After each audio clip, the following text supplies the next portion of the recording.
everyone. I'm Milo. I'm the director of this play, and on behalf of myself and the entire production team, I'd like to welcome you to Lust's production of A Midsummer Night's Dream. Just before we start, I also have someone who is here to help me introduce the play. This is Duckspear. This is our mascot, and I thought it was only fitting that he's here with me to welcome you all. Just a little housekeeping before we start. Fires, they happen. Fire exits, we have them. So if the alarm goes off, we have one fire exit over here where you all came through, and then one up the stairs. Also, you are more than welcome to take photos or take videos, but please do so without flash, and also have your phones on silent. Just as a little disclaimer for today's performance, we will be recording it, which is why there is this wonderful contraption in front of you. And we will also be taking pictures, so if you see our lovely producer Annika sliding across the floor, be not distracted. This is her job. She's doing great. Other than that, I'd like to give a little introduction about the show, because Shakespeare, we know him, we love him. This play was written in the 16th century, and we've used the full original script, so there may be some antiquated language, some weird syntax here and there, some metaphors that don't quite make sense, and that's okay. The beautiful thing about Shakespeare is that every time you hear it again, you understand a little bit more. But if at any point you're confused, we do have a little summary in the programs at the bar over there, or just come find me during intermission and ask me, hey, Milo, what's going on? And I will tell you. Other than that, is there anything else I have to share? Oh yeah, we have a birthday. Kind of. Shakespeare's birthday. We don't actually know when he was born, but it is usually celebrated on the 23rd of April, which is on Tuesday. So it's only fitting that we're doing this show this weekend. Yeah, I think that's all I have to say. So without further ado, sit back, relax, and enjoy the show.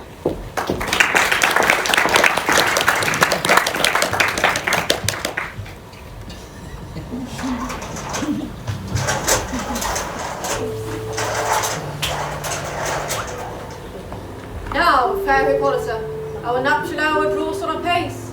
4 happy days spring in another moon. But oh, methinks, how slow this old moon waits.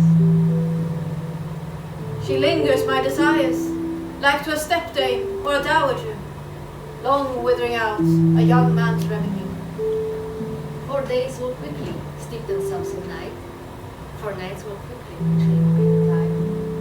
And then the moon, like to a silver bow, new bent in heaven, shall behold the night of our solemnities. Philostrate, stir up the Athenian youth to merriment. Awake to pert and nimble spirit of mirth. Turn melancholy forth to funerals. Pale companion is not for our pomp. Hippolyta, I wooed thee with my sword, and won thy love, doing thee injuries. But I will wed thee in a new key, with pomp, with triumph, and with revelry. Happy be Theseus, our renowned youth. Thanks, good Aegis. What's the news with thee? Full of vexation come I with complaint against my child, my daughter Hermia. Step forth, Demetrius, my noble lord. This man hath my consent to marry her. Step forth, Lysander. Thou, this man hath bewitched the bosom of my child. Thou, Lysander, thou hast given her rhymes and interchanged love tokens with my child. Thou hast by moonlight at her window sung with feigning voice verses of feigning love, and stolen the impression of her fantasy with bracelets of thy hair, rings, gauds, conceits, snacks, trifles, nosegays, sweetmeats, messengers of strong prevailment.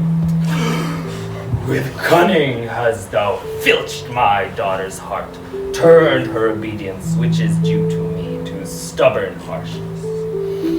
And, my gracious Jew, be it so she does not here before your grace consent to marry with Demetrius, I beg the ancient privilege of Athens, as she is mine, I may dispose of her, which shall be either to this gentleman or to her death according to our law. immediately provided in that case. What say you, Hermia?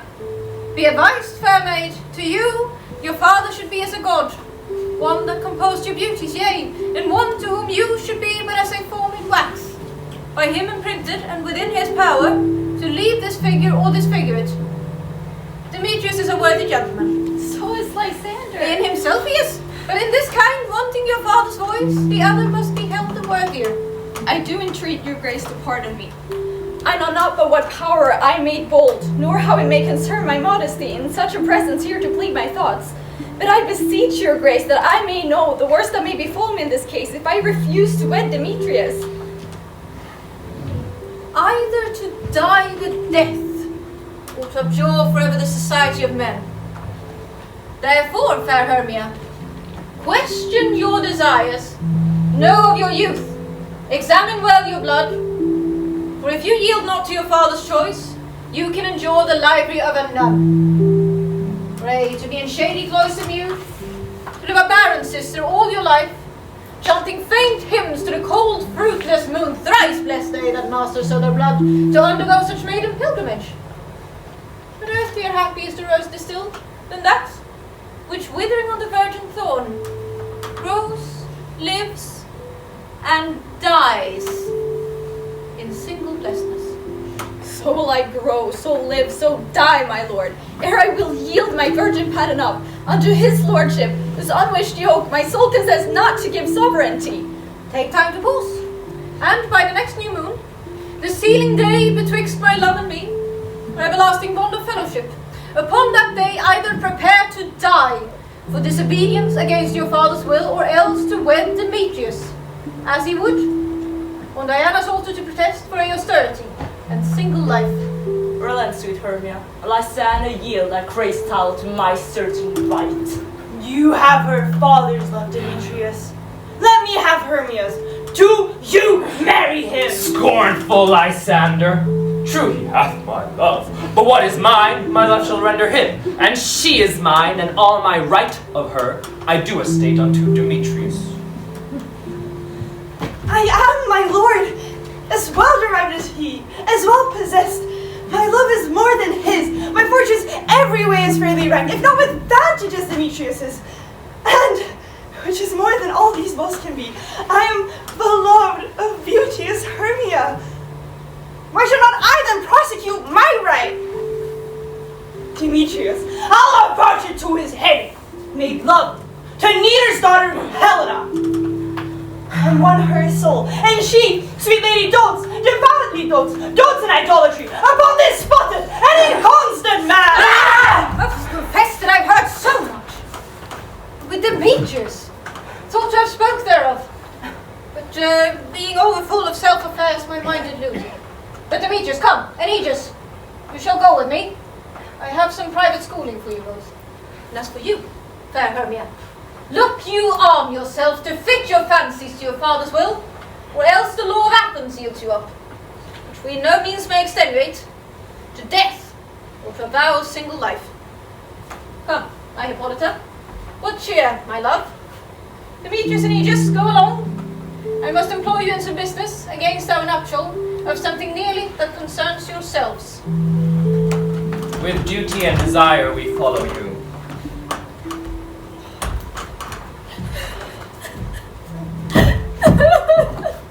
Hannah, my love, why is your cheek so pale? How chanced the roses dare to fade so fast? Light for want of rain, which I could well beteem them from the tempest of my eyes. Me, for aught that I could ever read, could ever hear by tale or history, the course of true love never did run smooth, but either it was different in blood, O cross, too high to be enthralled too low, or misgraft in respective years, O spite, too old to be engaged too young, or it stood upon the choice of friends, O hell, to choose love by another's eyes, or if there were a sympathy in choice, war, death, or sickness did lay siege to it, making it momentary as a sound, swift as a shadow, short as any dream, brief as a lightning in the collied night that in a spleen unfolds both heaven and earth. And ere a man hath power to say, behold, the jaws of darkness do devour it up, so quick bright things come to confusion. If then true lovers have been ever crossed, it stands as an edict in destiny. And let us teach our tribe patience, because it is a customary cross, as due to love as dreams and thoughts and sighs, wishes and tears, poor fancy followers. A good persuasion. Therefore, hear me, Hermia. I have a widow aunt, a dowager of great revenue, and she hath no child. From Athens is her house remote 7 leagues, and she respects me like her only son. There, gentle Hermia, will I marry thee, and to that place the Athenian law cannot pursue us. If thou lovest me, then steal forth thy father's house by tomorrow night, and meet me in the woods, a league without the town, where I did meet thee once to do observance to the morn of May with Helena. There will I wait for thee.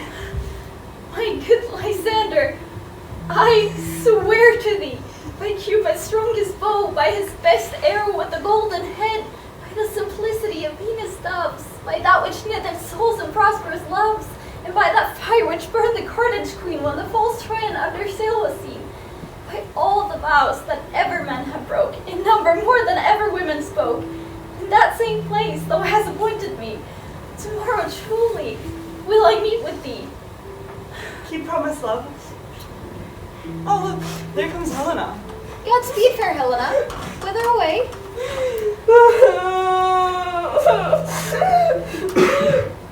Call you me fair? That fair again, unsay Demetrius loves your fair. Oh, happy fair, your eyes are lodestars, and your tongue sweet air more tunable to shepherd's ear than lark song. When wheat is green, when hawthorn buds do appear, sickness is catching. Oh, if favor were so yours, I'd catch fair Hermia ere I go. My ear should catch your voice, my eye your eye. My tongue should catch your tongue sweet melody. Were the world mine, Demetrius being baited, the rest I'd give to be to you. Translated, oh, teach me how you look, and with what art you sway the motion of Demetrius's heart. I frown upon him, yet he loves me still. Oh, that your frowns could teach my smile such skill. I give him curses, yet he gives me love. Oh, that my prayers could such affection move. The more I hate, the more he follows me. The more I love, the more he hateth me. His folly, Helena, is no fault of mine. None but your beauty would that fault be mine. Take comfort, he no more shall see my face. Lysander and myself will fly this place. Before the time I did Lysander see, seemed Athens as a paradise to me. Oh, then what graces in my love do dwell, that he had turned a heaven unto a hell. Helen, to you our minds we will unfold. Tomorrow night, when Phoebe doth behold her silver visage on the watery glass, decked with liquid pearls, the bladed grass, a time that lovers' flight doth still conceal, have we, through Athens' gates, devised a seal. And in the wood, where often you and I upon faint primrose beds were wont to lie, emptying our bosoms of their counsel sweet, there my Lysander and myself shall meet, and thence from Athens turn away our eyes to seek new friends and stranger companies. Farewell, sweet playfellow, pray thou for us, and good luck grant thee thy Demetrius. Keep word, Lysander, we must starve our sight, from lovers' food till morrow deep midnight. I will, Hermia. Helena, adieu. As you on him, Demetrius, dote on you. Oh, how happy some others o'er can be. Through Athens I am thought as fair as she. But what of that? Demetrius thinks not so, and he do not know but all that he do know.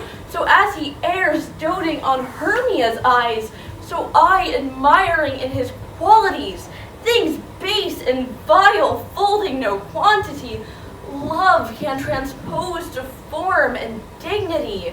Love looks not with the eyes, but with the mind, and therefore is winged Cupid painted blind.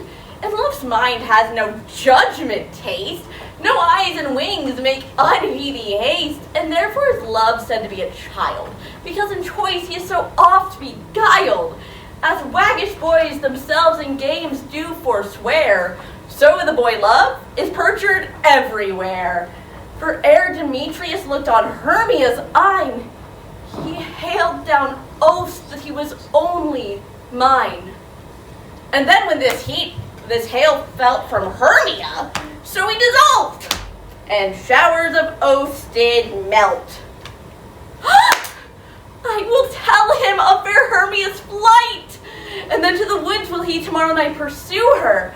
And for this intelligence, if I have thanks, it is of dear expense, but here mean I to enrich my pain, to have his sight thither and back again.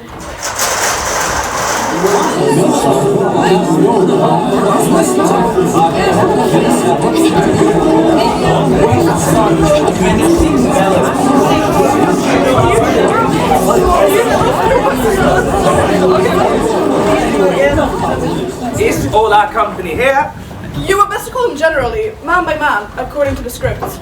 Here is the scroll of every man's name, which is fulfilled through all Athens, to play in our interlude before the Duke and the Duchess on his wedding day at night. Fast, good Peter Quince. Say what the play treats on, then read the names of the actors, and so grow to a point. Mary, our play is the most lamentable comedy and most cruel death of Pyramus and Thisbe. A very good piece of work, I assure you, and the Mary. Now, good Peter Quince, call forth your actors by the scroll. Masters, spread yourselves. Nick Bottom the Weaver. Ready. Name what part I'm for, and proceed. You, Nick Bottom, are set down for Pyramus. Voice Pyramus. A lover or tyrant? A lover that kills himself most gallant for love. That will call for some tears in a true performance of it. If I do it, let the audience look to their eyes. I'll move storms, I'll condole in some measure. To the rest. Yet, my chief humors are tyrant. I could play Hercules rally, or a part to tear a cat in to make all split. The raging rocks and shivering shocks shall break the locks of prison gates, and Phoebus' car shall shine from far and make and mar the foolish fates. This was lofty. Now call forth the rest of the players. This is Hercules' vein, tyrant's vein. A lover is more condoling. Francis Flute, the balance mender. Here, Peter Quince. Flute, you must take Thisbe on you. What is Thisbe, a wandering knight? It is the lady that Pyramus must love. Nay. Faith don't allow me to play a woman. I have a beard coming. Really? That's all one. You shall play it in a mask, and you may speak as small as you will. Let me hide my face! Let me play Thisbe too. I'll speak in a monstrous little voice. Thisbe, Thisbe. Ah, Pyramus, lover dear, thy Thisbe dear and lady dear. No. You must play Pyramus, and Flute, you Thisbe. Well, proceed. Robin Stavlin, the tailor. Here, Peter Quince. Stavlin, you must take Thisbe's mother on you. Tom Snout, the tinker. Here, Peter Quince. You, Pyramus' father. Myself, Thisbe's father. Snug the joiner.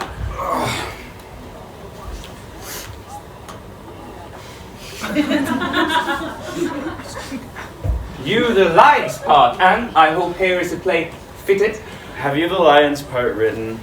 Pray you, if it be given me, for I am slow of study. You may do it extempore, for it is nothing but roaring. Let me play the lion too! I'll roar thy will! Do any man's heart good to hear me? I'll roar thy will!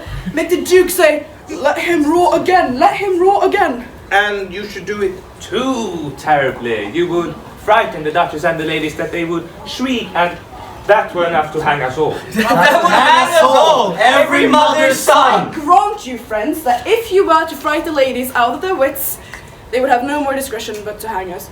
But I will aggravate my voice, so I'll roar you as gently as any sucking dove. I'll roar you into any nightingale.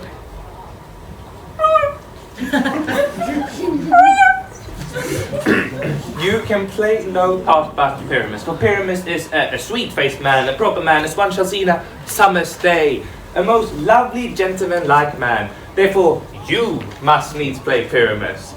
Well, I'll undertake it. What beard do I best to play it in? Why, what you will? I'll discharge it in either your straw-colour beard, your orange tawny beard, your purple and grain colour beard, or your French crown colour beard. Your perfect jello. Some of your French crowns have no hair at all, and then you would play barefaced. But, masters, here are your pots, and I'm to entreat you, request you, and desire you to come there by tomorrow night and meet me in the palace. And meet me in the palace woods, a mile without the town, by moonlight. There shall we rehearse. For if we meet in the city, we shall be dogged with company, and our devices known. In the meantime, I will draw a bill of properties, such as our play wants. I pray you, fail me not. We will meet, and there we may rehearse most obscenely and courageously. Take pains, be perfect. Enter. At the Duke's Oak we meet. And uphold our cup bowstrings. Oh, I like to eat.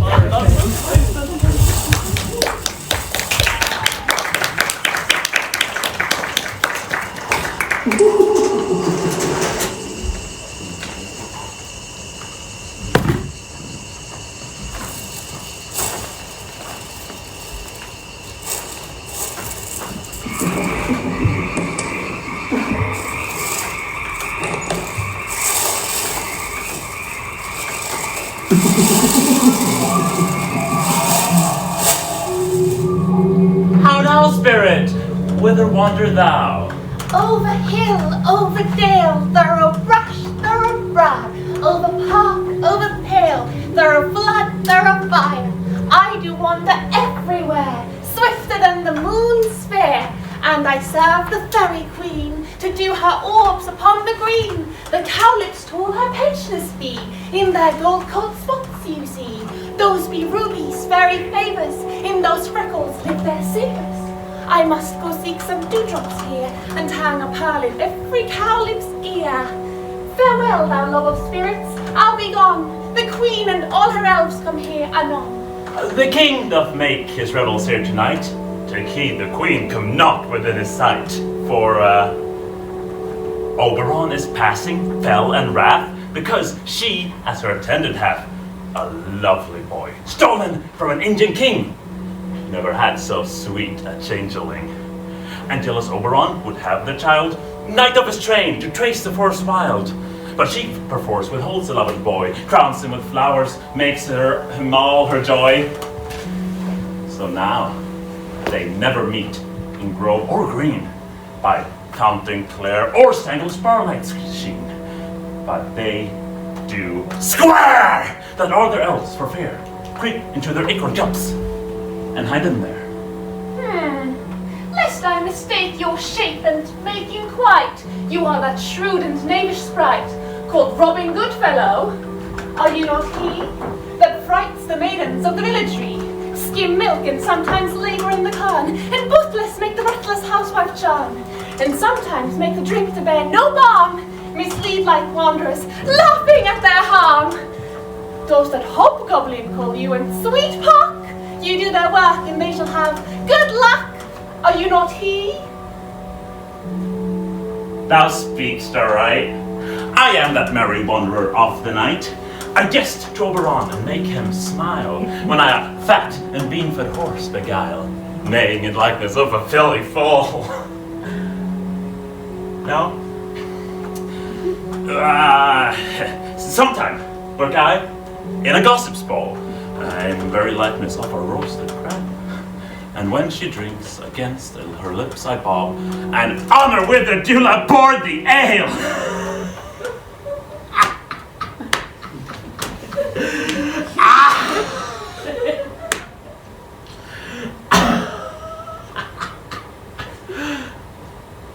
Really? The wisest aunt, telling the saddest tale, sometimes for 3-foot stool mistaketh me. Then from her bum slip I, and down topples she, and Taylor cries and falls into a cough, and then the whole crowd hold their hips and laugh, and walks and in their merry mirth and niece and swear.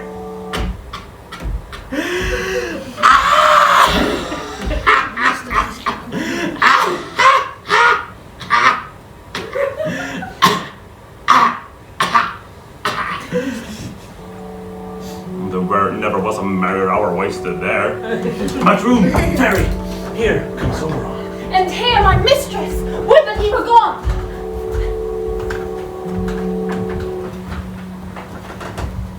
Ill met by moonlight, proud Titania. What jealous, Oberon. Fairy skippings, and forsworn is better in company. Very rash, wanton. Am I not thy lord?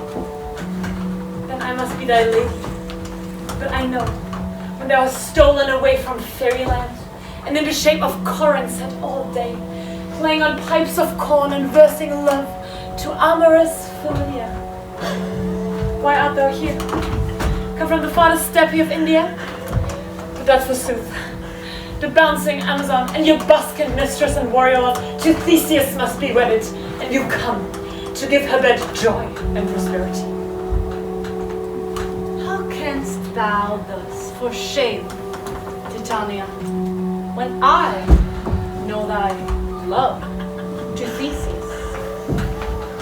Didst thou not lead him through the glimmering night from Perigenia, whom he ravished, and make him with fair Achilles break his faith with Adriane and Antiopa?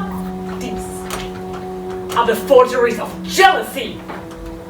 And never, since the middle summer spring, met we on hill, in dale, forest or mead, by paved fountain or by rushy brook, on the beach margins of the sea, to dance our ringlets to the whistling wind.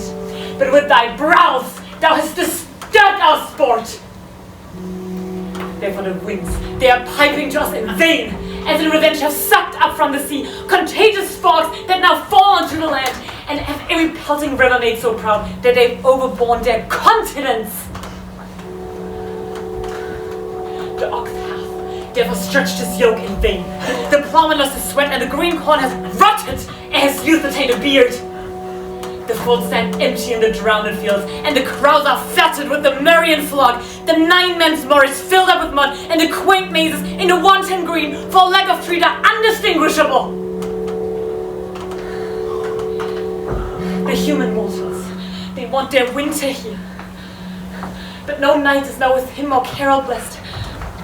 And the moon, the governess of floods, she's pale in her anger, and washes all the air, so that rheumatic diseases do abode.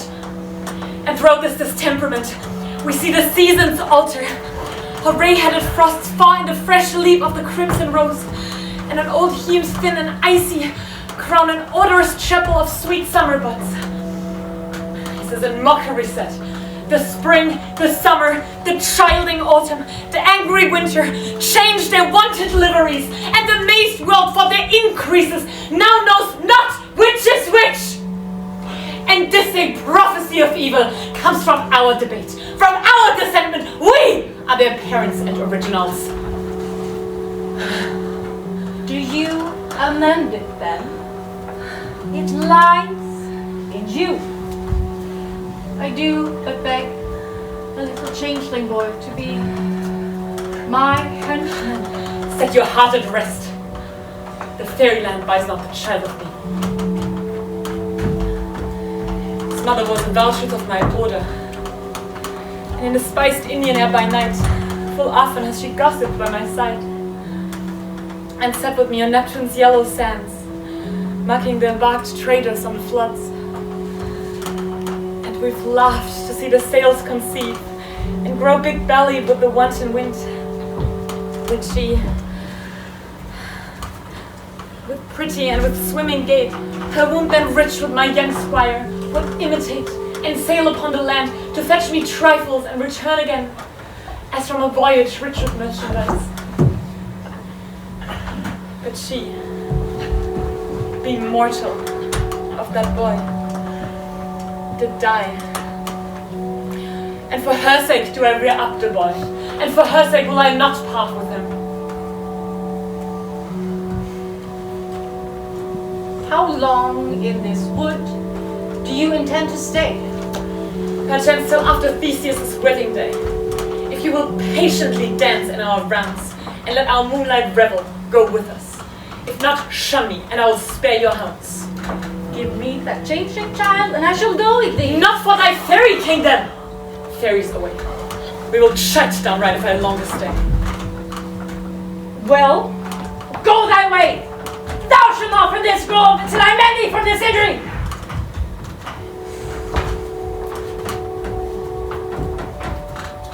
My gentle Puck, come hither.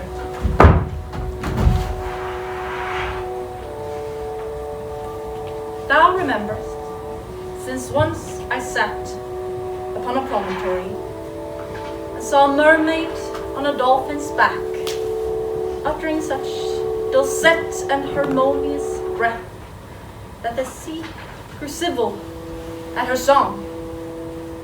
The stars shot madly from their spheres to hear the sea maid's music. I remember. That very time I saw, but thou couldst not. Flying in between the cold moon and the earth, Cupid, all armed, a certain aim he took at a fair vestal throned by the west, and loosed his love shaft as if to pierce 100,000 hearts. Yet marked I Cupid's fiery love shaft, quenched in the chaste beams of the watery moon. And the voters walked on, fancy-free, in maiden meditation. Yet marked I where the bolt of Cupid fell. It fell upon a little western flower, before milk white, now purple, love's wound. And maidens call it love in idleness. Fetch me this herb, the herb I showed thee once. The juice of it on sleeping eyelids slayed will make or man or woman madly dote on the next live creature that it sees. Fetch me this herb, and be thou here again, either Leviathan can swim a league. I shall put a girdle round about the earth in 40 minutes.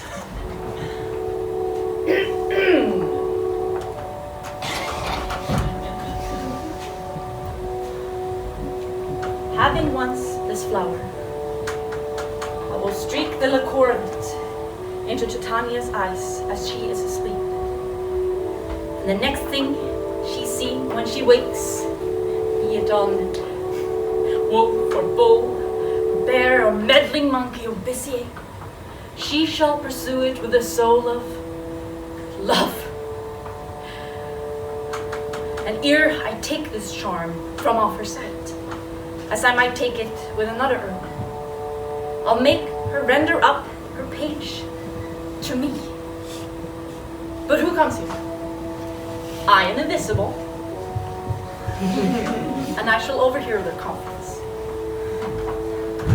I love thee not, therefore pursue me not. Where is Lysander and fair Hermia?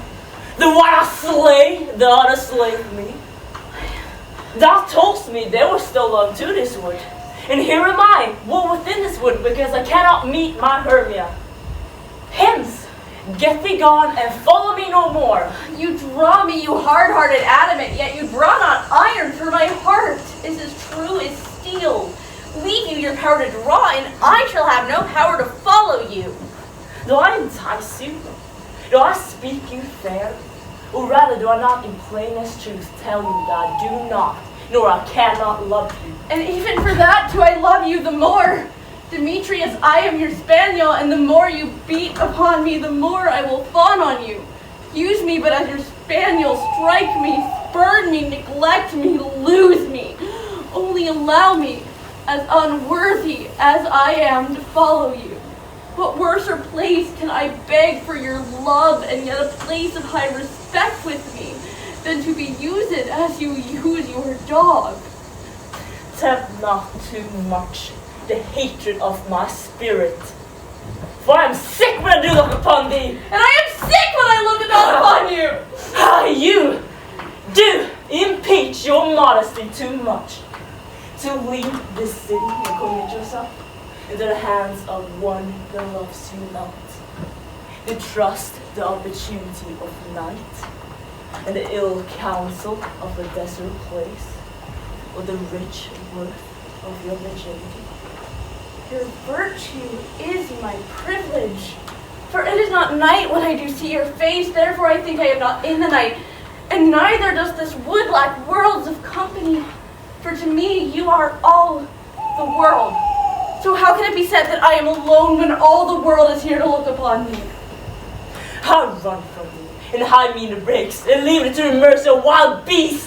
The wildest hath not such a heart as you. Run when you will, the story will be changed. Apollo flies and Daphne holds the chase.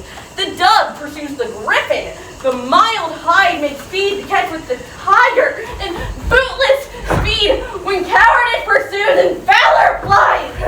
How will I say that questions? Let me go! If thou follow me, do not believe I shall do the mischief in the wood. In the town, the temple, the field, you daring mistress!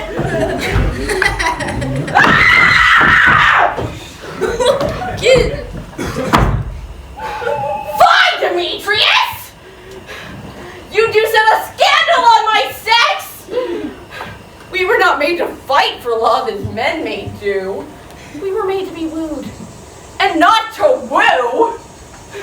I'll follow thee and make a heaven of hell to die upon the hand that I love so well.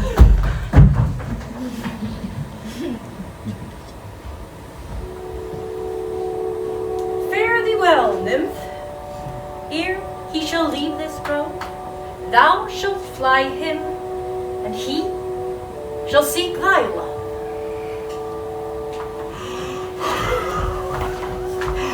Hast thou the flower here?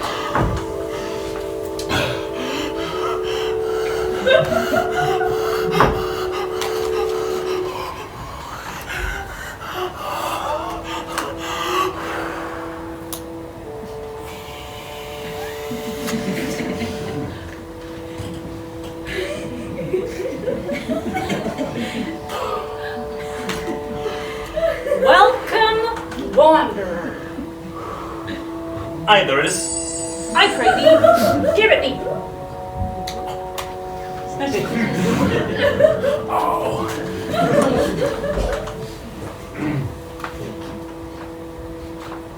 I know a bank where the wild thyme grows, where the ox lips and sweeping violet blows. Quiet over canopy with luscious woodbine, with sweet musk roses and eglantine. There sleeps Titania sometime of the night, lulled to sleep with dances and delight. There shrewds the snake her enameled skin, weed white enough to wrap a fairy in. I'll watch Titania when she is asleep, and streak her eyes and make her full of hateful fantasies. Take thou some of it, and seek through this grove. A sweet Athenian lady is in love with a disdainful youth. Streak thou some of it on his eyes, but do so that the next thing he espies might be the lady. Effect it with some care, so that he may prove more fond of her than she upon her love. And meet me here again ere the first cock crow. Fear not, my lord, for your servant shall do so.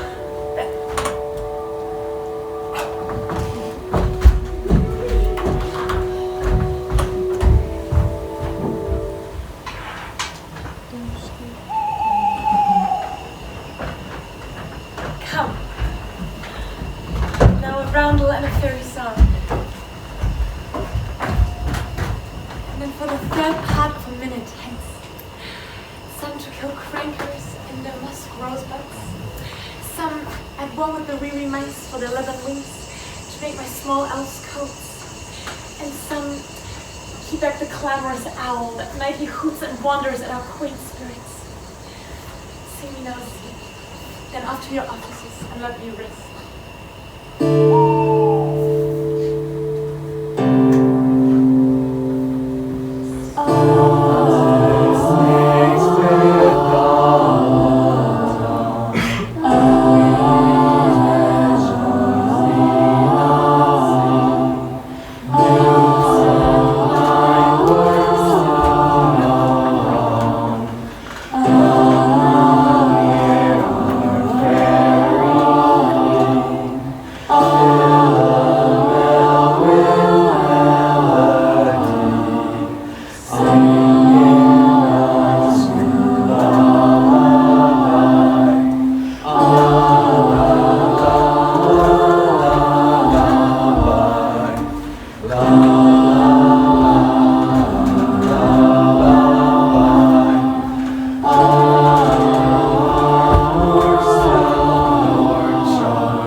well.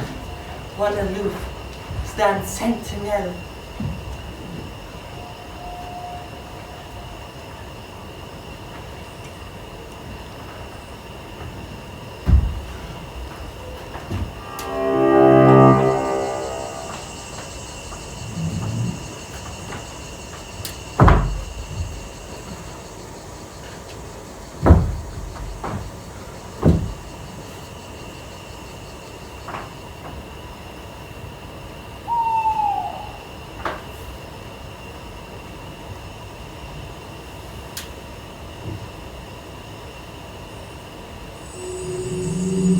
What thou seest, when thou dost wake, do it for thy true love take.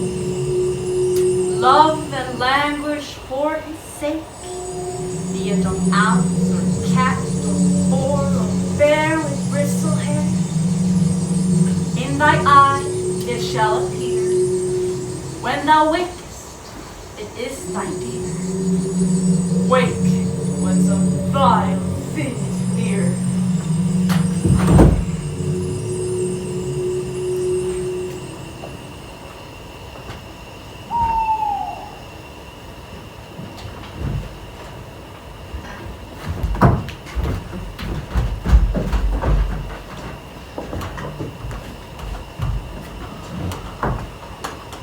Fair love, you faint with wandering in the wood, and to speak troth, I have forgot our way.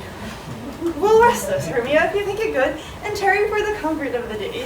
Be it so, Lysander. Find you out a bed, for I upon this bank will rest my head.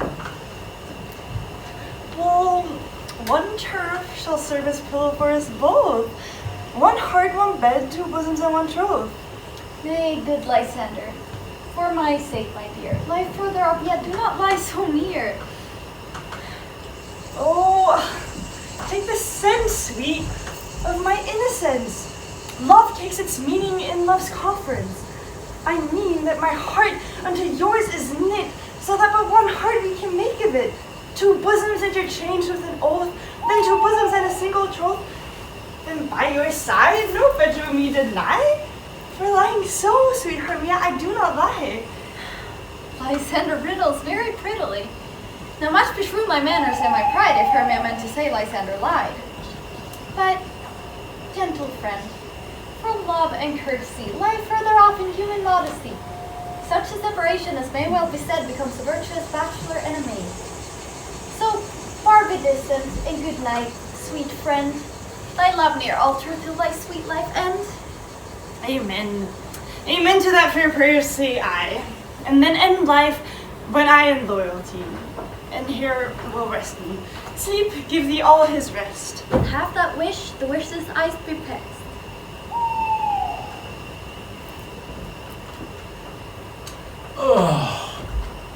Through the forest I have gone, yet Athenian I found none on whose eyes I might approve this flower's force in stirring love.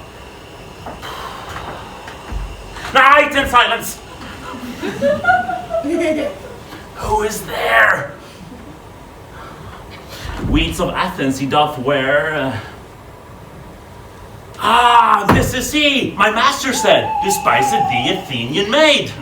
And, here, the maiden, sleeping sound on the dank and dirty ground. Pretty soul. She durst not lie near this lack love, this gill curtsy, churl. Upon thine eyes I throw every power this charm doth owe.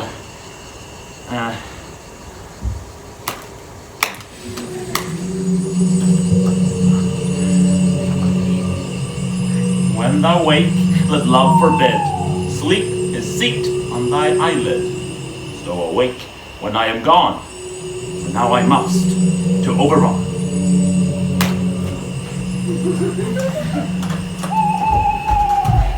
Stay, though thou kill me, sweet Demetrius. I charge thee, hence, and do not harm me thus. Wait, will thou darkling leave me? Do not so. Stay, on thy peril, I alone will go. I am out of breath in this fond chase. The more my prayers, the lesser is my grace. Happy is Hermia where'er she lies, for she has blessed and attractive eyes. How came her eyes so bright? It's not with salt tears, for if so, my eyes are oftener washed than hers. No, I am as ugly as a bear. For beasts that meet me do run with fear. Therefore, no marvel that Demetrius do as a monster fly from my presence thus. What wicked and dissembling glass of mine made me compare with Hermia's fearing eye? Who is here? Lysander, on the ground, dead or asleep. I see no blood, no wound. Lysander, if you live, good sir, awake and And from through fire I will for thy sweet sleep. Transparent Helena, nature shows art, that through thy bosom makes me see thy heart. Where is Demetrius? Oh, how fit a word is that vile name to perish my sword! No, say not so, Lysander, say not so. What though that he loves your Hermia, Lord, what though? Yet Hermia still loves you, so be content. Content with Hermia? No, I do repent. The tedious minutes I with her have spent, not Hermia, but Helena I love, who would not change a raven for a dove. The will of man is by his reason swayed, and reason says, you are the worthier maid. Things growing are not ripe till their season, so I, being young till now, ripe not to reason. And reason leads me to you and becomes a marshal to my will, and leads me to your eyes, where I overlooked love stories written in love's richest books. Where was I to this keen mockery born? When at your hands did I deserve such scorn? Is it not enough? No, is it not enough, young man, that I have never, and never can, earn a sweet look from Demetrius's? I but that you must flout my insufficiency? Good troth, you do me wrong, good sooth, you do. In such disdainful manner with me to woo? Fare thee well. No, I must profess. I thought you a lord of more true gentleness. Oh, that a lady of one man refused should by another therefore be abused. Ugh. She sees not Hermia. Hermia, sleepst thou there, and never mayst thou come Lysander near. For a serpent of the sweetest things, the deepest loathing to the stomach brings. Or, as thy heresies that men do leave, are hated most by those they did deceive. So thou, my serpent, my heresy, of all be hated, but the most of me. And all your power, all my power, address your love and might, to honor Helen and to be her knight. Help me, Lysander, help me! Do thy best to pluck this crawling serpent from my breast! Ay me, for pity! What a dream was here! Lysander, look how I do quake with fear! He thought a serpent eat my heart away, and you sat smiling at his cool prey. Lysander? What? Removed? Lysander? Lord? What? Out of hearing? Gone? No sound, no word? Alack, where are you? Speak! And if you're here, speak of all loves. I swoon almost with fear. No? Then I well perceive you all not nigh. Either death or you will find immediately.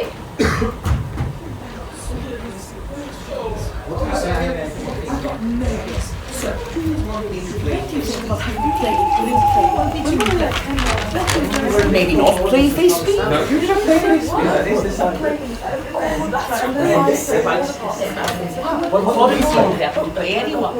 Are we all met? Pat. And here's a marvelous convenient place for our rehearsal. This green plot shall be our stage. This orphan break our tiring house. And we will do it in action as we'll do it before the Jew.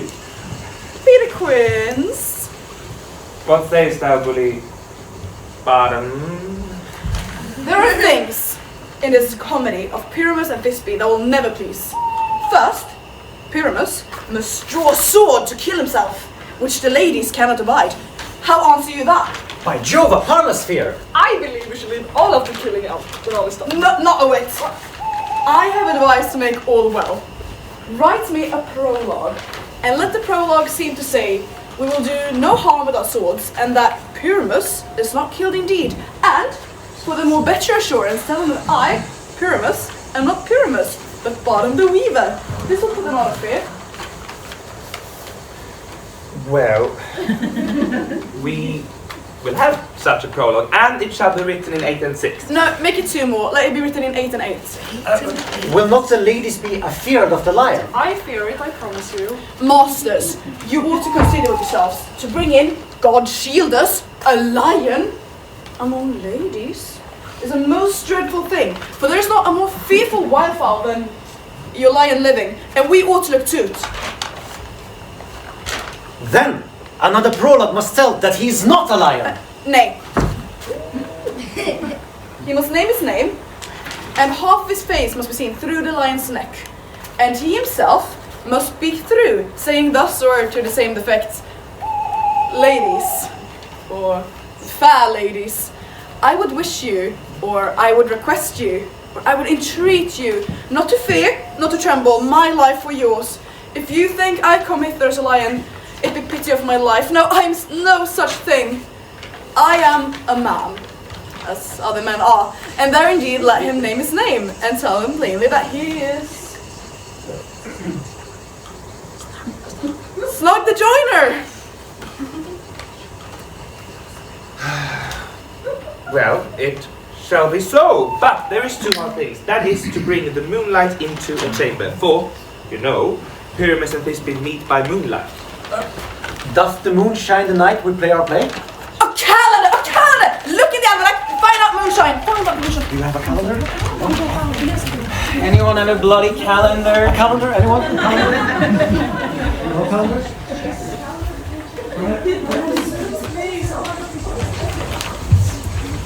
Is it April, then May? I'm so sorry, I can't read.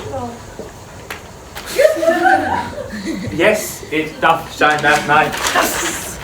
Why then don't we leave a casement at the great chamber window where we play open, and the moon may shine in through the casement? Aye, or else one must come in with a bush of thorns and a lanthorn and say he comes to disfigure or to present the person of moonshine. Then there is another thing. We must have a wall in the great chamber, for Pyramus and Thisbe, says the story, did talk through the chink of a wall. One can never bring in a wall. What say the Bottom? Some man or other must present wall, and let him have some plaster or some loam or some rough cast about him to signify wall. And let him hold his fingers thus, and through that cranny shall Pyramus and Thisbe whisper. If that may be, then all is well. Come, sit down, every mother's son, and rehearse your parts. Pyramus, you begin. When you've spoken your speech, enter into that break, and so everyone according to his cue.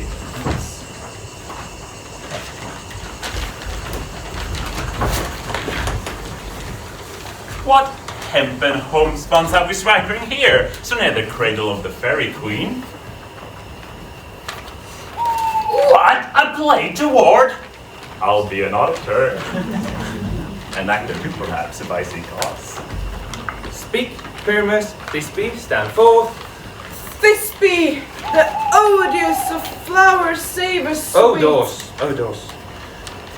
Odor, savor sweet, so hath thy breath, my dearest Thisbe dear. But hark, a voice. Stay thou, but here a while, and by I will to thee appear. A stranger Pyramus that e'er played here.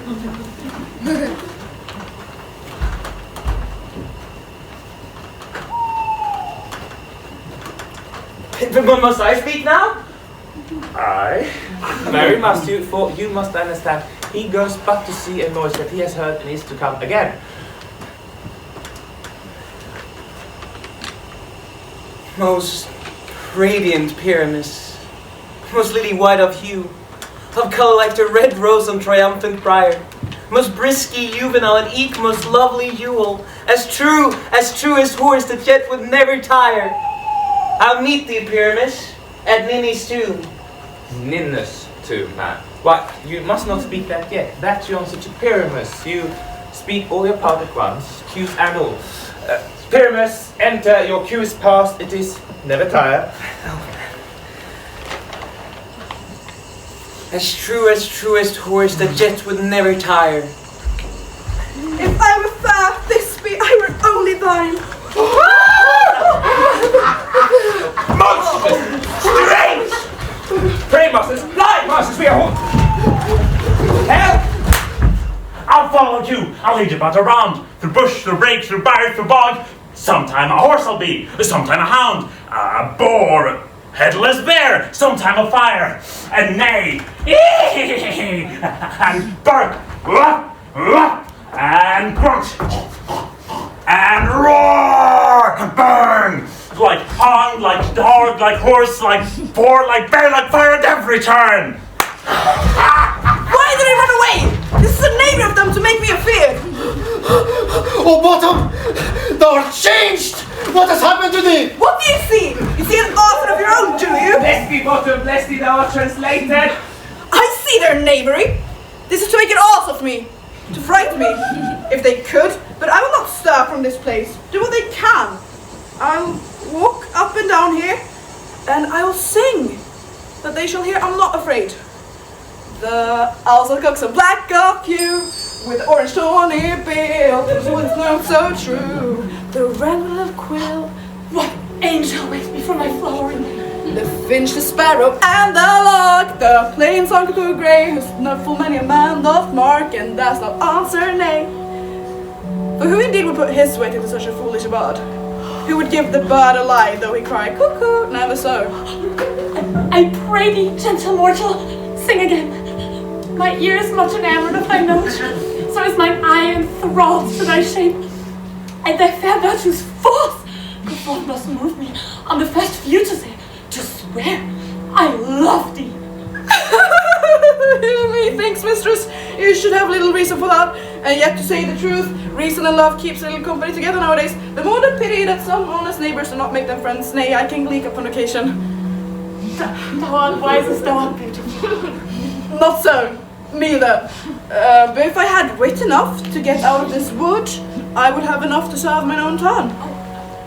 Out of this wood, do not desire to go. Thou shalt remain here, whether thou wilt or no.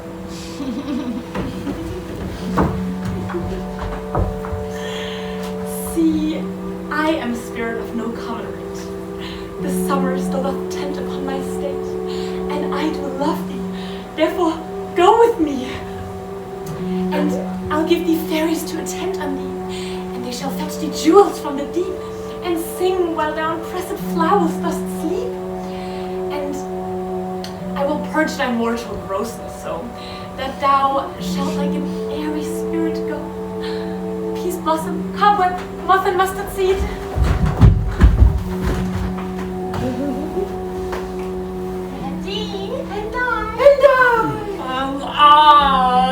Where shall we go? Be kind and courteous to this gentleman. Hop in his walks and gambol in his eyes. Feed him with apricots and dewberries, with purple grapes, green figs, and mulberries. The honeybags steal from the humble bees, and fawn night tapers crop their waxen thighs and light them at the fiery glow one's eyes. To have my love to bet and to arise, and pluck the wings from painted butterflies, to fan the moonbeams from his sleeping eyes. Not to him elves, do him courtesies. Hail, Lord! I cry your worship's mercy hotly. I beseech your worship's name. Cobweb! I will desire your more acquaintance, good Master Cobweb. If I cut my finger, I will make bold with you. Your name, honest gentleman? Peace Blossom! Pray you, command me to Mr. Squash your mother, or to Master Peacecoat your father, good Master Peace Blossom. I shall desire your more acquaintance too. Your name, I beseech you, sir? Mustard Seed! Good Master Mustard Seed, I know your patience well. Thus same cowardly giant like ox beef hath devoured many a gentleman of your house. I promise you, your kindred hath made mine eyes waterier now. I will desire your more acquaintance too, good Master Mustard Seed. Come, wait upon him. Lead him to my bower. The moon, methinks, she looks with a very watery eye, and when she weeps, weeps every little flower, lamenting some enforced jest. Tie up my love's tongue, bring him silently.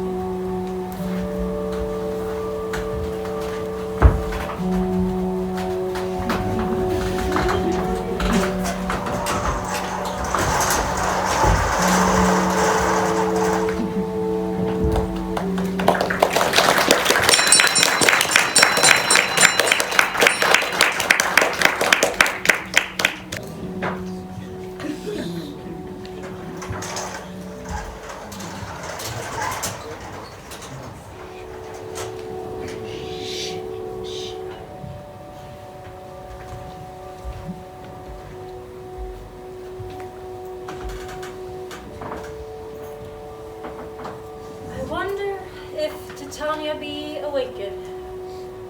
And then when it next was that came in her eye, which she must dote upon in extremity.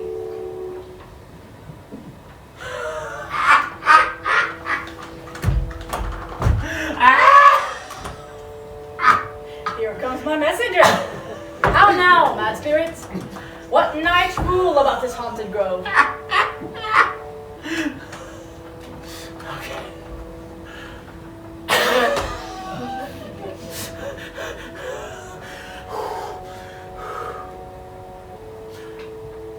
My mistress, with a monster is in love.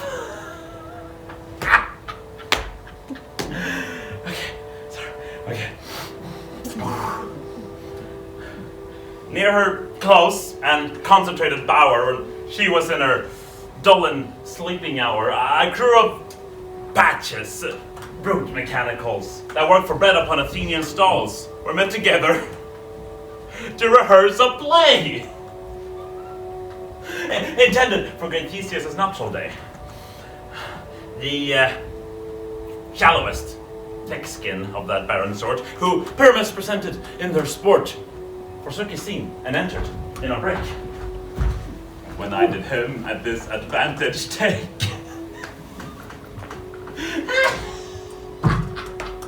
Okay. And asses know I fix it on his head. Anon, his Thisbe must be answered, and forth my mimic comes, and when they him eye, like wild geese that the creeping fowler eye, or russet-painted chows many in sort that rise and caw at the gunster's sword, sever themselves and madly sweep the sky, so away did his fellows fly. And here at her stamp, o'er and o'er one falls. He murder cries and help from Athens calls. Their sense thus weak and fierce thus strong made senseless things begin to do them wrong. Where thorns and briars at their apparel snatch, some sleeves, some hats, dealers, all things catch. I led them on in this distracted fear and left sweet Pyramus translated there.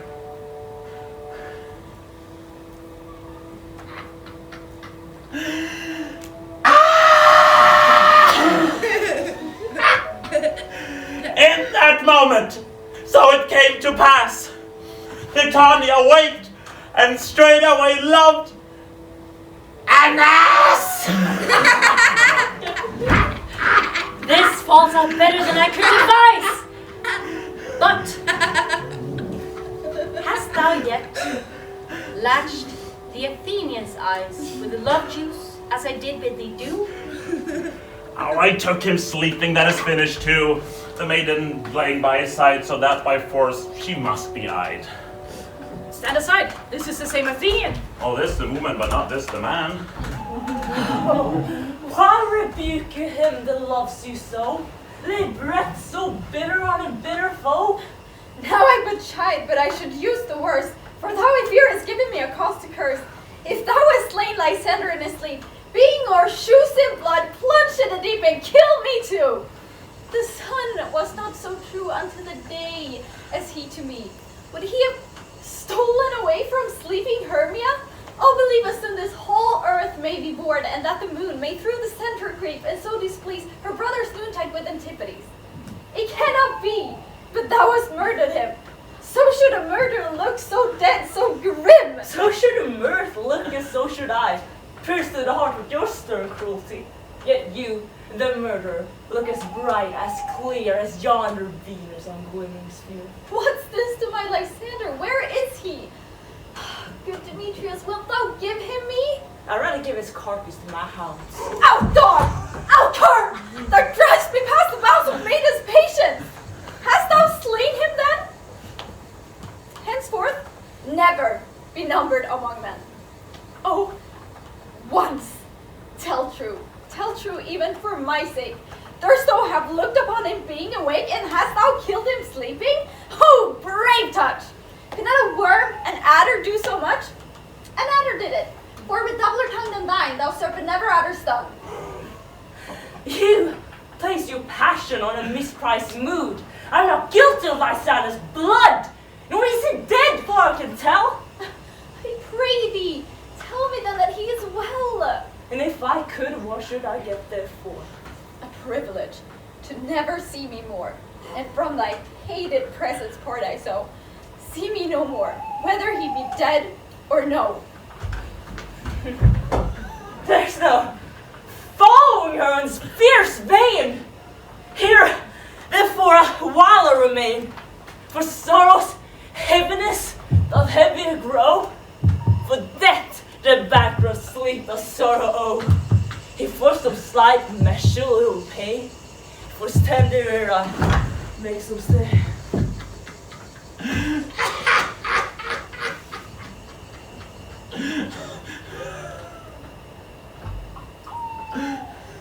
What hast thou done? Thou hast mistaken quite, and it had loved you as a true love sight. Of thy misprison must ensue some true love turned and not false turned true. Then fate overrules the one man holding trough, a million fail, confiding oath on oath. About the wood goes swifter than the wind. And Helena of Athens, look thou find. All pale she is with cheer and signs of love that costs that fresh blood dear. By some illusion, bring her here. I, his arm, his eyes shall charm against she do appear. I go. Look how I go. Swifter than the arrow from the Tartar's bow.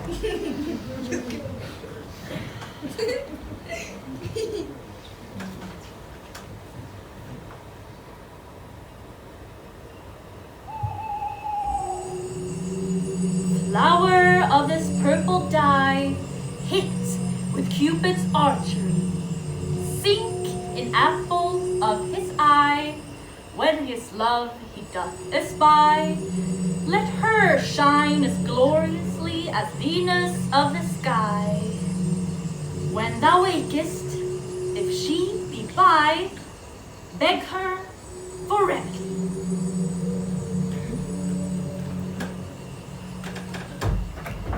Captain of our fairy band, Helena is here at hand, and the youth mistook by me, pleading for a lover's fee. Silence! Shall we, their fond pageant, see? Lord, what fools these mortals be!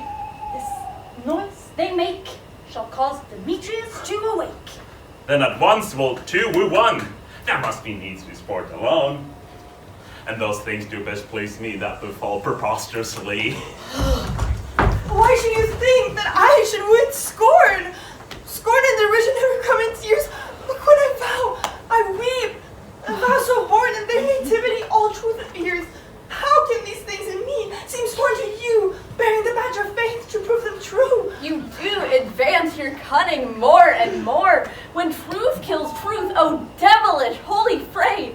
These vows are Hermia's. Will you give her o'er? Weigh oath with oath, and you will nothing weigh. Take the oath you gave to her and to me, and put them into scales, and both will even weigh, and both as light as tails. I had no judgment when to her I swore. And none now in my mind that you give her o'er. Demetrius loves her, and he loves not you. No. Helena, goddess, nymph, perfect, divine, to what, my love, shall compare thine eye? Crystal is muddy, oh how ripe in show thy lips, those kissing cherries tempting grow, the pure congealed white I tore snow, fat with an eastern wind turns to a crow, when thy host of thy hand, oh, let me kiss this princess of pure white, the seal of bliss. Ah! Oh, spite! Oh, hell! I see you both are bent to set against me for your merriment. If you were civil and knew courtesy, you would not do me thus much injury. If you were men, as men you are in show, you would not use a gentle lady so, to vow and swear and super praise my hearts. When I know you hate me with your hearts, you both are rivals and love Hermia. And now both rivals to mock Helena? A trim exploit, a noble enterprise to conjure up tears in a poor maid's eyes with your derision. None of noble sort would so offend a virgin and extort a poor soul's patience, all to make you sport? Oh my. You are unkind, Demetrius. Be not so, for you love Hermia, this you know, I know. And here, with all my heart, in all goodwill, in Hermia's love, I yield you of my part, and yours of Helen to be bequeathed, whom I do love and will do till my death. Never did mockers waste more idle breath. Lysander, keep the Hermia, for I loved her, all the love is gone. My heart to her bastard guess my sojourn, and now to Helen is in home return. There to remain. Helen, it is not so. Disparage not the fate thou dost not know, lest to thy peril thou shalt bite dear.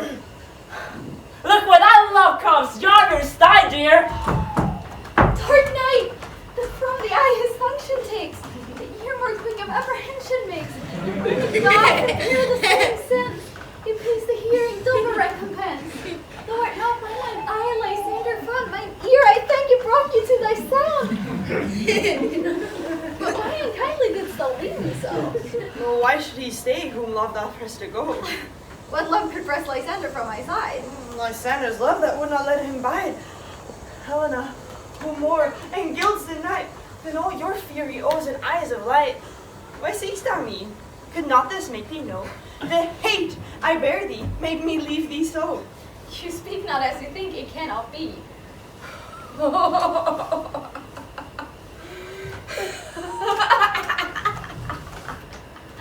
Lo, she is one of this confederacy. Now I perceive that they have conjoined all three to fashion this false sport in spite of me. Injurious Hermia, most ungrateful maid, have you conspired? Have you at least contrived to bait me with this foul derision? Have all the oaths that we have shared, the sisters' vows when we have but chid the hasty-footed time for parting us, oh, is it all forgot? All school days friendships, childhood innocence, We, Hermia, like two artificial gods with our needle, both made one flower, sitting on one cushion, both singing of one song, in one key, as if our voices, hearts, sides, and mind had been incorporate. So we grow together like a double cherry, seeming parted, but in union in partition. Two lovely berries on one stem, so with two seeming bodies, but one heart. Two of the first, like coats in heraldry, due but to one, and crowned with one crest. And will you rent our ancient love asunder to join with men in scorning your dear friend? 'Tis not friendly, 'tis not maidenly. Our sex, as well as I, may chide you for it, though I alone do feel the injury. I am amazed at your passionate words. I scorn you not. It seems that you scorn me. Have you not set Lysander, as in scorn, to follow me and praise my eyes and face? And have you not made your other love, Demetrius, who but even now did spurn me with his foot, to call me goddess, nymph, divine, rare, precious, celestial? No! Wherefore speaks he this to her he hates? And wherefore does Lysander deny your love so rich within his soul? Then by your consent, I thought myself not so in grace as you, so hung upon with love so fortunate, but to be miserable most, to love unloved, as you should pity rather than despise. I understand not what you mean by this. Counterfeit sad looks. Make mouths upon me when I do turn my back. Wink each at other. Hold the sweet jest up. This sport, well carried, shall be chronicled. If you have any pity, manners, or grace, I would not have to make you such an argument. But fare thee well.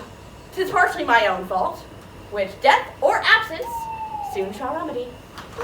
Oh, stay, gentle Helena. Hear my excuse, my love, my life, my soul, fair Helena. Oh, excellent!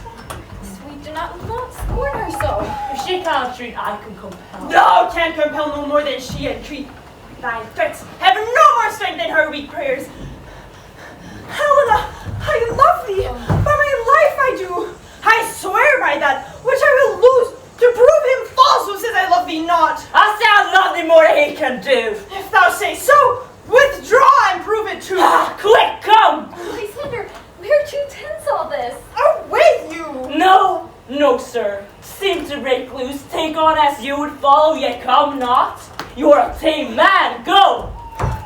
Hang off, thou cat, thou bird, vile thing! Let loose or I will shake thee from me like a serpent! Why are you grown so rude? What changes this sweet love? Thy love out! Out! Out, loathed medicine, hated potion hence! Do you not jest? I soothe, and so do you. Demetrius, I will keep my word with thee. I would I had your bond, but I perceive a weak bond holds you. I will not trust your word. What? Should I strike her? Spurn her? Kill her dead? Although I hate her, I will not harm her so. But can you do me greater harm than hate? Hate me, wherefore? Who meet would lose my love? Am not I Hermia? Are not you Lysander? I am as fair now as I was erewhile. Since night you loved me, yet since night you left me. Right then you left me. Oh, the gods forbid, in earnest shall I say? I buy my life, and never did desire to see thee more. Therefore, be out of hope, of question, of doubt. Be certain, not think sure. 'Tis no jest that I do hate thee. And love, Helena. Oh, me, you juggler, you canker blossom, you thief! Oh, what? Have you come by night and stolen my heart's love from him? Fine, I faith. Have you no modesty, no bashfulness, no touch of maiden shame? What, will you tear impatient answers from my gentle tongue? Fine! You counterfeit! You puppet! You! Puppet! Why so? That way goes the game. Yeah. Now I perceive that she has made compare between our statures. She has urged her height, and with her personage, her tall personage, her height photos, she has prevailed with him. And are you grown so high in his esteem because I am so dwarfish and so low? How low am I, thou painted maple? Speak! How low am I? I'm not yet so low, but the nails can reach into thine eyes! I pray you, though you mock me, gentlemen, do not let her hurt me! I was never cursed. I have no gift at all in swiftness. I am a right maid for my cowardice. Though perhaps you may think because she has something lower than myself that I can take her. Lower, hark again! Do not be so bitter with me, Hermia. Evermore did I love you, did ever keep your counsel, never wronged you. Save that. In love unto Demetrius, I told him of your stealth into the wood. He followed you. For love I followed him, but he has chid me since and threatened me to strike me, spurn me, nay, to kill me too. So you will let me back to Athens, where I will bear my folly back and follow you no further. Let me go. You will see how gentle and how proud I am. Why get ye gone? Who is that hinders you? A foolish heart that I leave here behind. What, with Lysander? With Demetrius! She'll not harm thee, Helena. No, she shall not. Though we take her part. When she is angry, she is keen and shrewd. She was a vixen when she went to school. And though she be but little, she is fierce. Little. Again, nothing but low and little. Why will you suffer her to float me thus? Let me come to her! Get you gone! You dwarf! You minimus of hindering, not grass made! You bee! You acorn! You are too officious on behalf of Scorn's services. Let her alone. Speak not of Helena, take not a part, for thou dost intend never so little show of love to her, thou shalt obey it. Now she holds me not. Now follow, if thou darest, to try whose right of thine or mine is most in Helena. Follow, now go with thee. Sheep Bajau! You, mistress! All this coil is long of you. Nay, go not back. I do not trust you, nor will I stay in your cursed company. Your hands and mine are quicker for a fray. My legs are longer, though, with which to run away! I am amazed, and know not what to say.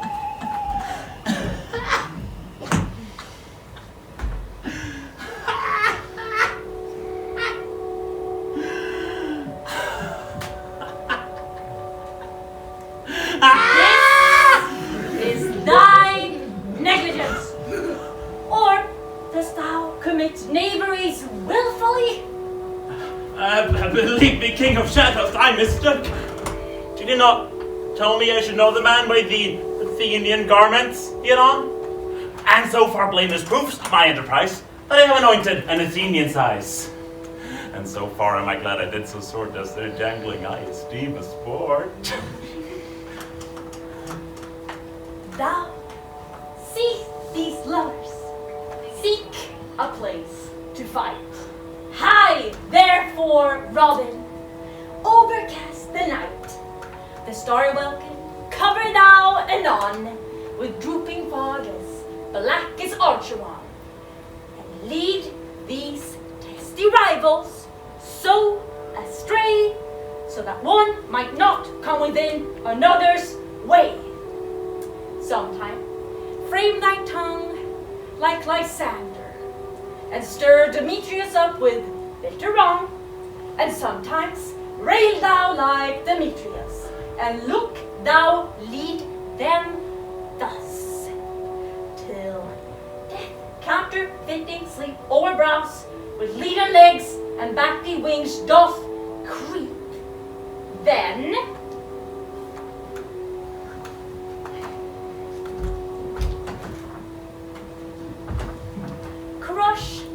this urn into Lysander's eye, who hath this virtuous property as to erase all error from off his might, and make his eyeballs roll with wonted delight. Then back to all shall Athens bend, like date shall never till death end, and will think of this night's derision as no more than a fruitless vision. Whilst I in this affair do thee employ, I'll to my queen and beg her Indian. And once I have her charm from off her sight, I will release her charmed eye from monster's vision, and all things shall be at peace. This must be done with haste, my fairy king. For night's dragon scouts the cloud full fast, and yonder shines Aurora's harbinger, at whose approach ghosts wandering here and there.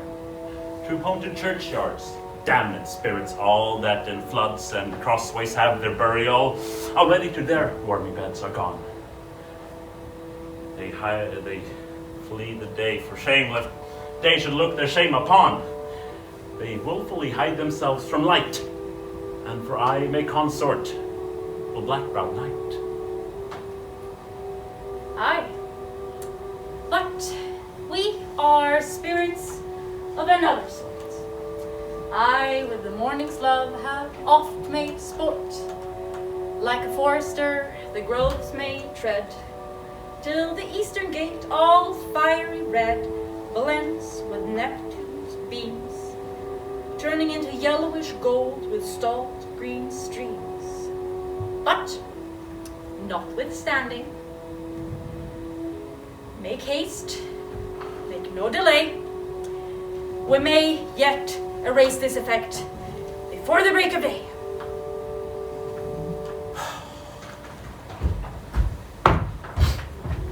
Up and down, up and down. I will lead them up and down. I am feared in field and town. Goblin, lead them up and down. Here comes one. Where art thou, proud Demetrius? Speak thou now! Here, villain! Broad and ready, where art thou? I will be with thee straight! Follow me then to plainer ground. Lysander, speak again! Thou runaway, thou coward, art thou fled? Speak! In some bush, or dost thou hide thy head? Thou coward, art thou bragging to the stars, telling the bushes that thou lookst for wars and wilt not come? Come, Reckon, come, thou child, I'll whip thee with the rod he is defiled, that draws a sword on thee. Yea, art thou there? Follow my voice, we'll try no manhood here.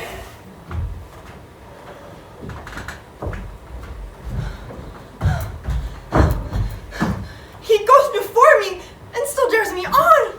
When I come where he calls, then he is gone. The villain is much lighter heeled than I follow fast, but faster he did fly. And fallen am I in dark and uneven way. And here will rest me. Come, thou gentle day, for if but once thou show me thy grey light, I'll find Demetrius and revenge his spite.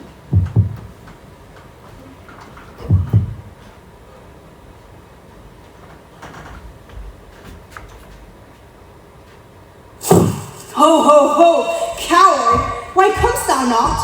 Abide me if thou darest, for well I wot, thou runnest before me, shifting every place, then I'll stand and look me in the face! Who art thou now?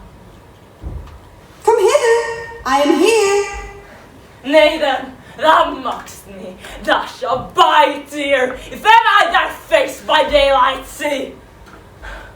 Now, go thy way, faintness constrained me to measure out my length on this cold bed. By day's approach, like to be visited.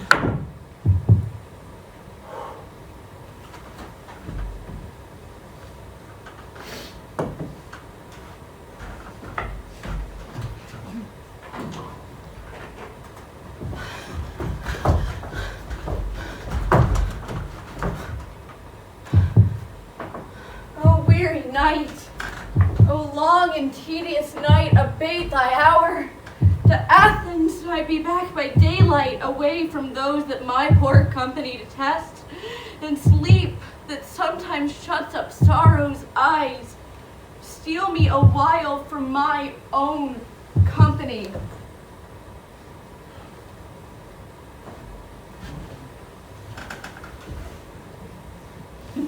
Yet but three, come one more. Two with both cans make up,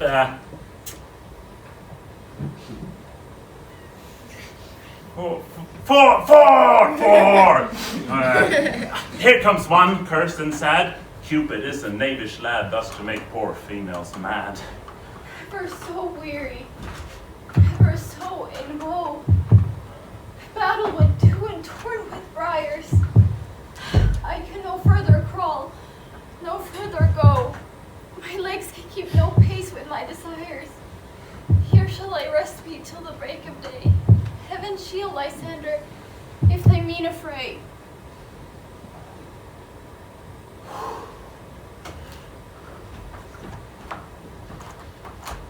On thine eye I'll apply gentle lover's remedy.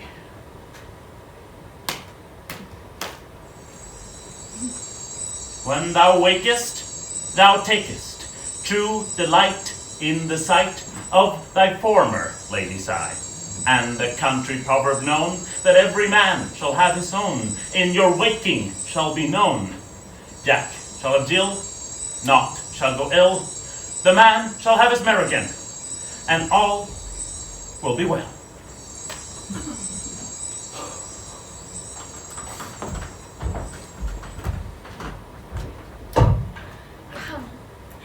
Sit down upon this flowery bed.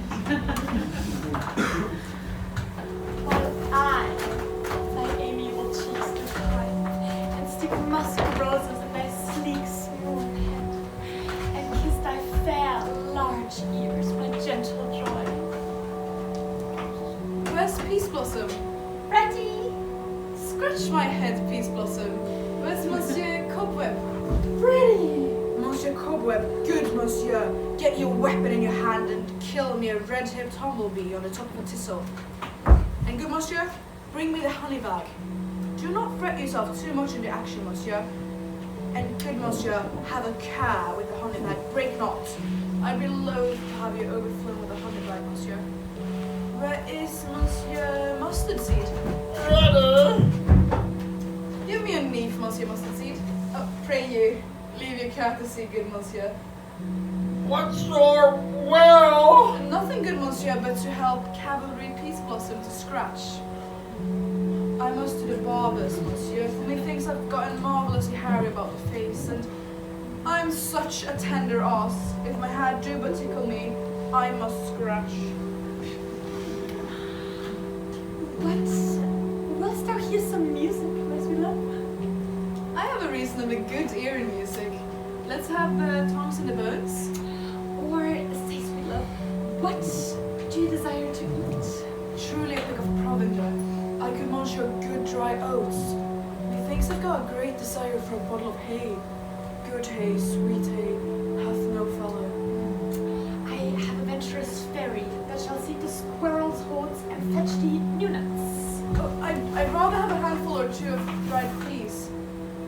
But I pray you, let none of your people stir me. I've got an exposition of sleep come upon me. Oh, sleep thou, and I will wind thee in my arms. Fairies, be gone, and be always away. So does the woodbine, the sweet honeysuckle, gently embrace the female ivy so, and brings the sparkly fingers of the elf. Oh, how I love thee, how I dote on thee.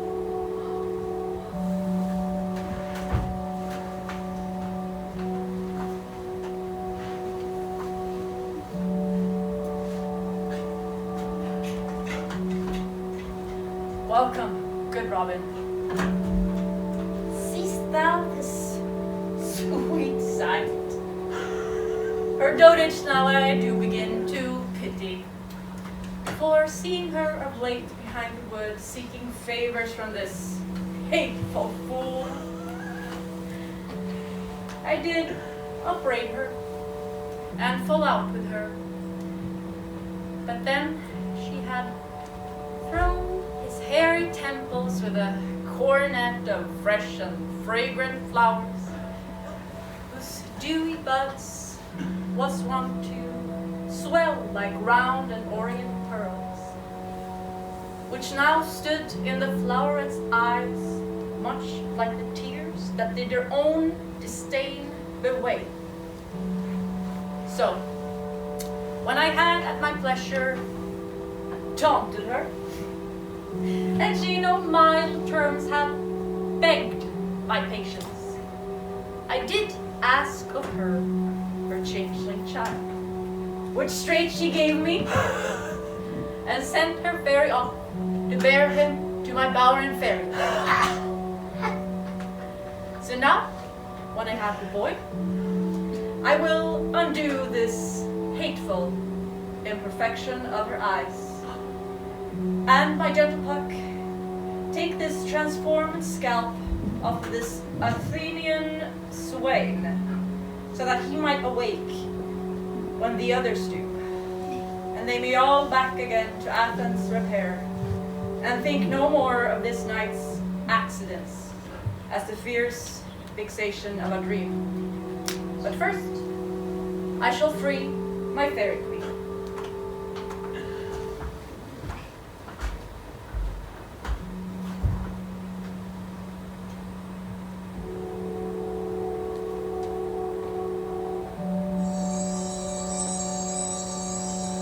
Be as thou wont to be. See as thou was once to see.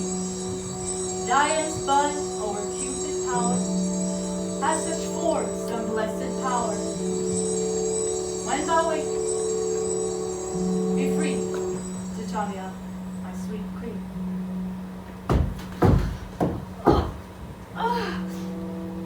My opera. What visions did I see? Methought I was enamored of an ass. There lies your love.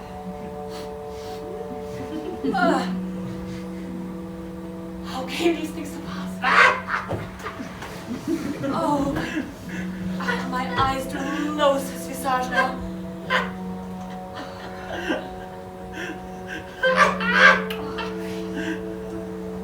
Silence a while, Robin. Take off his head.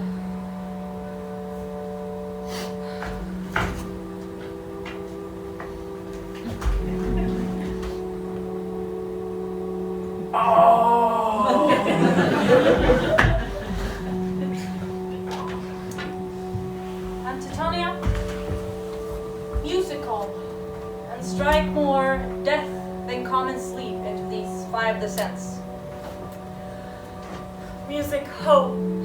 Music such as charmeth sleep. Now when I wake with thine own fool's eyes peep.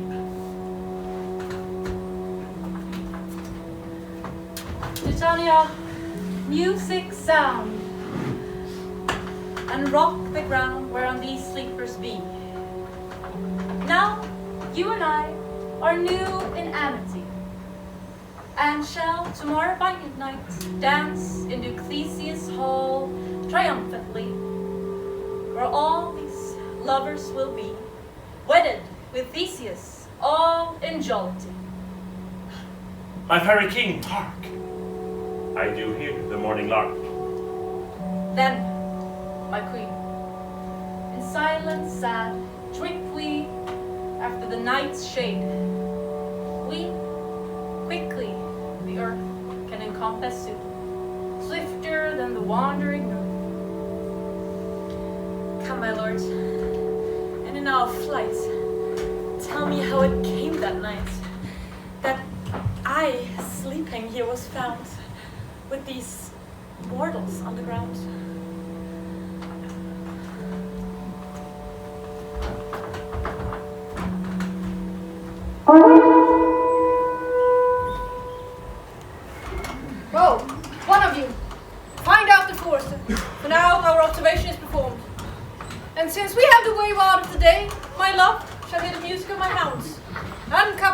Isen Valley. Let them go. Dispatch, I say, and find the forester. We will, fair queen, up the mountain's top, and mark this musical confusion of hounds and echo in conjunction. I was with Hercules and Cadmus once, when a wood of Crete they made a bear, with hounds of Sparta. Never did I hear such gallant chiding, for besides the groves, the sky, the fountain, every region near seemed all one mutual cry. I've never heard so musical a discord, such sweet thunder. My hounds are bred out of the Spartan kind, so flewed, so sanded, and their heads are hung with ears that sweep away the morning dew. Crook-kneed and dew-lapped like the Salian bulls, slow in pursuit, but matched in mouth like bells. Cry more tunable was never hollow to, nor cheered with horn. In Crete, in Sparta, nor in Thessaly. Judge when you hear. Soft! My What nymphs are these? Lord, this is my daughter, Arisley. This Lysander is. This Demetrius. Helena? Old Nader's Helena? I wonder of their being here together. Well, no doubt they rose up early to observe the rite of May, and hearing our intent, came here in grace our celebrity. But speak, Aegis, is this not the day that Hermia should give answer of her choice? It is, my lord. We'll go, bid the huntsmen wake them with their horns.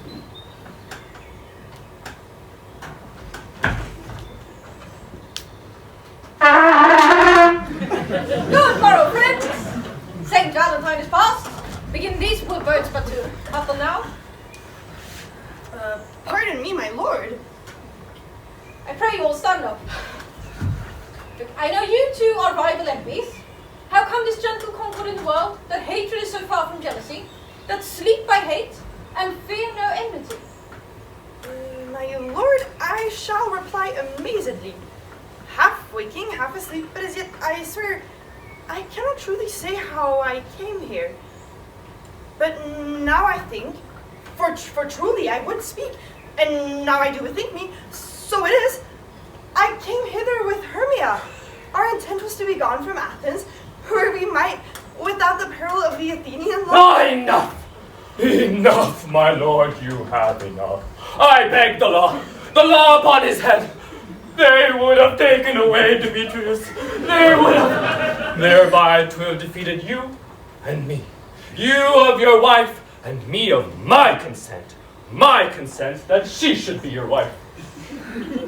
My lord, fair Helen told me of the stealth, of this the purpose hidden to this wood, and I in fury hid a follow them. Fair Helen in fancy, follow me. But my good lord, I am what not, but what power, by some power this, my love for Hermia, melted as the snow. Seems to me now like a remembrance of an idol god, which in my childhood I did dote upon.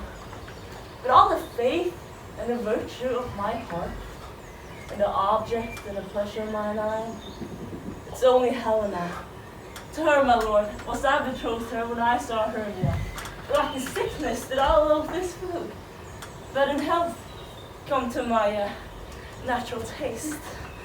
Now I do wish it, love it, long for it, will forevermore stay true to it. Oh, fair lovers, you are fortunately met.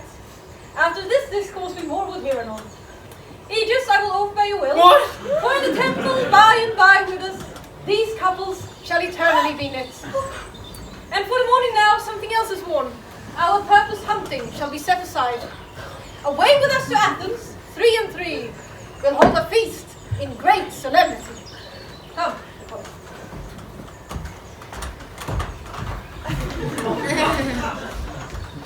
These things seem small, unthinkable. Methinks I see these things with parted eye when everything seems double. And I found Demetrius like a jewel. My own, and yet not my own. Are you sure that we awake? For me, it seems that yet we sleep, we dream. Do not you think the Duke was here again as well? Yea, and my father, and Hippolyta. And he did bid us follow to the temple. Why then? We are And by the way, let us hear how it is.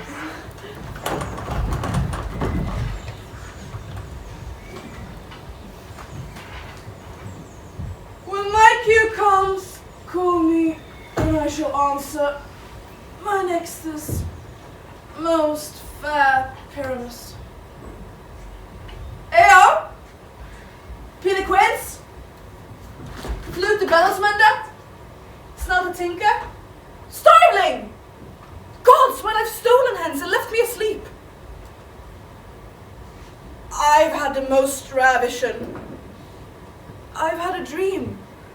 Passed the way of man to say what dream it was. Man is but an ass if he were to expound his dream. Methought I was. There's no man can tell what methought I was. Methought I was and methought I had. But man is but a patched fool if he were to offer to tell what methought I had. The eye of man hath not heard. The ear of man hath not seen. Man's hands not able to taste. His tongue to conceive, nor his heart to report what my dream was. I will get Peter Quince to write a ballad of this dream. It should be called Bottom's Dream, because it hath no bottom, and I shall sing it at the latern of a play before the Duke. Peradventure, to make it the more gracious, I shall sing it at her death.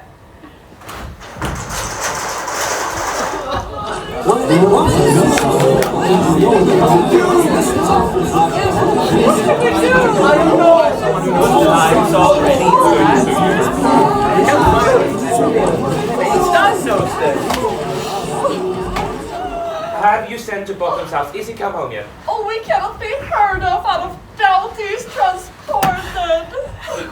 If he come not, then the play is marred. It goes not forward. No. Doth it? It's not possible. You have not a man in all Athens able to discharge Pyramus, but he.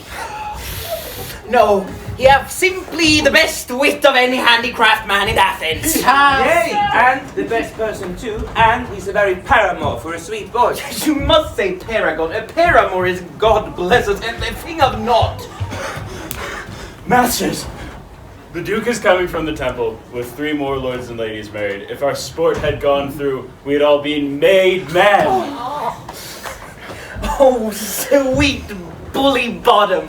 Thus have we lost 6 pence a day during your life, and he would not have escaped 6 pence a day, and the Duke would not have given him 6 pence a day for Pyramus. I'll be hanged! He would have deserved it. What? 6 pence a day for Pyramus, or nothing. Where are these lads? Where are these hearts? What up? Oh, most courageous, they most happy up. Masters, I am to disclose wonders. But ask me not what, for if I tell you I'm no true Athenian, I will tell you anything, right to fell out. Let us hear, sweet Bottom. Not a word of me. All that I'll tell you is this. The Duke hath dined. Get your apparel together. Good strings to your beards, new ribbons to your pumps. Meet at the palace presently.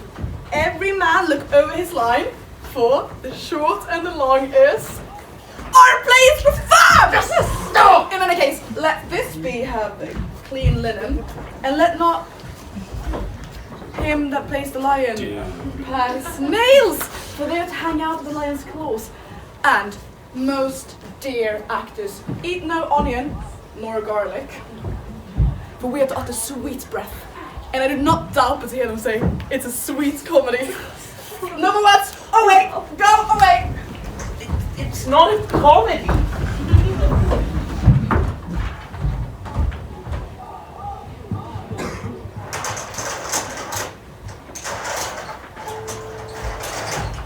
Strange my thesis that this lover speak of. More strange than true. I never may believe these antique fables nor these fairy tales. Lovers and madmen have such seething brains, such shaping fantasies, that apprehend more than cool reason ever comprehends. The lunatic, the lover, and the poet are of imagination all compact. One sees more devil than vast hell can hold. That is, the madman, the lover, all as frantic, sees Helen's beauty in a brow of Egypt. Poet's eye, in fine frenzy rolling, doth glance from heaven to earth, from earth to heaven, And as imagination bodies forth the forms of things unknown, the poet's pen turns them to shapes and gives it to airy nothing, a local habitation and a name. Such tricks have such strong imagination that if it would but apprehend some joy, it comprehends some bringer of that joy. Or in the night, imagining some fear, how easy is a bush supposed to bear. But all the story of the night told over, and all their minds transfigured so together, more witnessed than fancy images, and grows to something of great constancy, but howsoever strange and admirable. Here come the lovers, full of joy and gentle mirth. Joy, sweet friends, joy and fresh days of love accompany your hearts. More than to us waiting your walks, your board, your bed. Say, what dances shall we have this evening? What masks, what music? How shall we beguile this lazy time, if not with some delight? Is there no play to ease the hour of a torturing hour? Call Philostrate. Ah, here, mighty Theseus. Say, what abridgment have you for us this evening? What masks, what music? How shall we beguile this lazy time, if not with some delight? There is a brief. How many sports are ripe? Make choice of which your highness will see first. Battle of the Sensuals, to be sung by an Athenian eunuch to the harp. Well, none of that, that I have told my love and glory of my kinsman Hercules. The riot of the tipsy bacchanals, tearing the Thracian singer in their rage. That is no device. It was played when I from Thebes came last as conqueror. The thrice three muses, mourning for the death of learning, late deceased in beggary. That is some satire. Keen and critical, not sorting with a nuptial ceremony. A tedious brief scene of young Pyramus and his love Thisbe, very tragical mirth. Merry and tragical, tedious and brief. That is hot eyes and wondrous strange snow. How shall we find a concord of this discord? A play there is, my lord, some 10 words long, which is as brief as I have ever known a play, but by 10 words, my lord, it is too long. For in all the play there is not one word apt, one player fitted, and tragical, my noble lord, it is, for Pyramus therein doth kills himself, which, when I saw rehearsed, I must confess, made mine eyes water, but more merry tears, the passion of loud laughter never shed. What are they that do play it? Hard-handed men that work in Athens here, who never labored in their minds until now, and now have toiled their unbreathed memories with this same play against your nuptial. We shall hear it. No, no, my lord, it is not for you. I have heard it over and over, and it is nothing in the world unless you can find sport in their intent, extremely stretched and conned with cruel pain to do you service. I will hear that play, whenever anything can be missed, when simpleness and duty tender it. Go, bring them in, and take your places, ladies.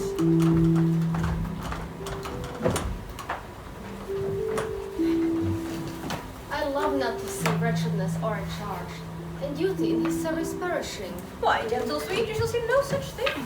He says they can do nothing in this kind. The kind are we, to give him thanks for nothing. Our sport shall be to take what they mistake, for what simpleness and duty cannot do, noble respect takes it in might, not merit. For I have come, great glance and purpose to greet me with premeditated welcome. I have seen them shiver and look pale, make periods in the midst of sentences, throttle their practiced accents in their fears, and in conclusion, dumbly I broke off, not paying me welcome. Trust me, sweet. Out of the silence, yet I picked a welcome, and in the modesty of fearful duty, I read as much as from the rattling tongue of saucy and audacious eloquence. Love, therefore, and tongue-tied simplicity in least speak most to my capacity. So please, your grace, the prologue is addressed. Let him approach.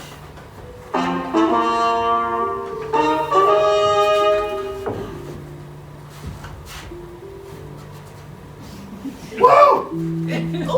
If we offend, it is with our good will.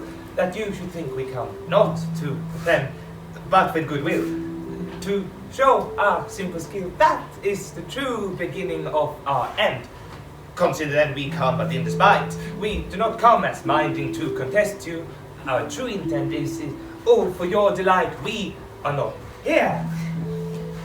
That you should here repent you, the actors are at hand, and by their show you shall know all that you like to know. Fellow does not stand up a point. He had ripped this prologue like a rough colt. He knows not to stop. A good moral, my lord. It is not enough to speak, but to speak true. Indeed, he had played on his prologue like a child on a recorder. Sound, but not in government. His speech was like a tangled chain. Nothing impaired, but disordered. Who is next?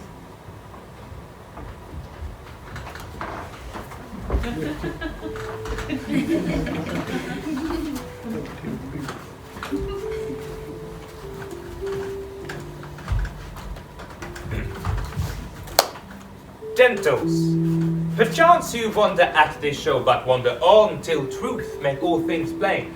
This man is Pyramus, if you would know. This beauteous Lady Thisbe is certain. This man with lime and rough cast doth present war, that vile war which made these lovers sunder, and through war's chink poor souls they are content to whisper, at the which let no man wonder. This man with lanthorn, dog, and bush of thorn presenteth moonshine. For if you will know, by moonshine did these lovers think no scorn to meet at Ninna's tomb there to woo. This grisly beast, which lying high by name, the trusty Thisbe coming first by night did scare, or rather did affright, and as she fled her mantle she did fall, which lying by with bloody mouth did stain. Anon comes Pyramus, sweet youth, and tall, and finds his trusty Thisbe's mantle slain, whereat with bloody blameful blade, he bravely broached his boiling bloody breast, and Thisbe, tarrying in mulberry shade, his dagger drew and died. Spoilers! For all the rest, let lie, war, moonshine, and lovers twain at large discourse while here they do remain. Wow! Yeah!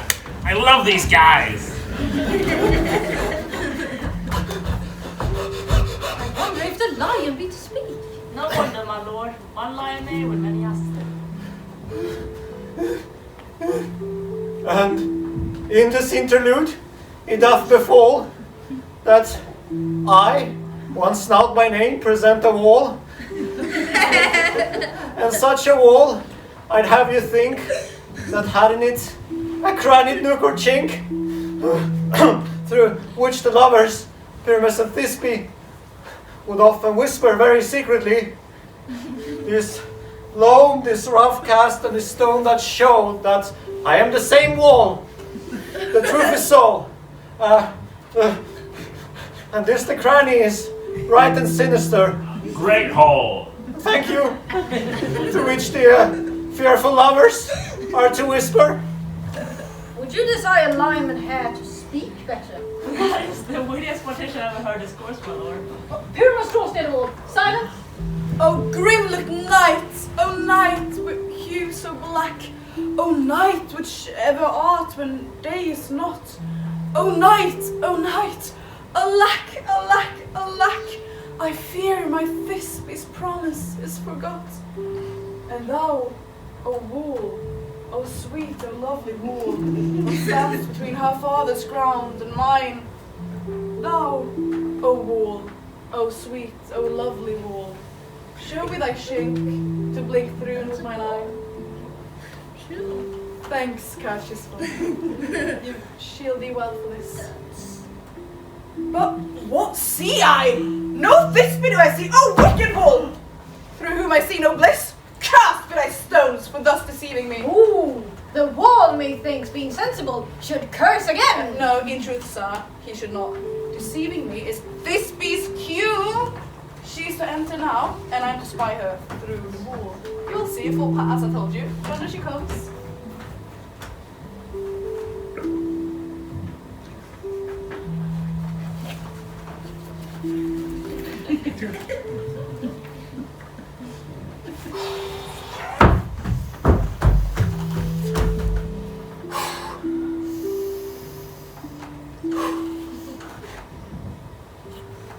O wall, full often hast thou heard my moans for parting my fair Pyramus and me.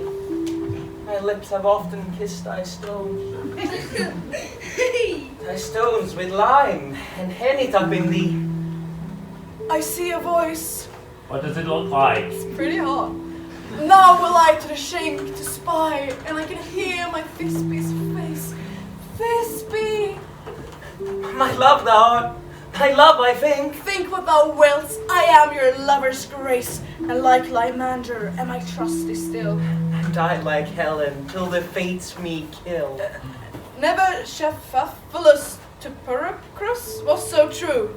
As Cephalus to Proculus, I to you. Oh, kiss me through the hole of this wicked wall.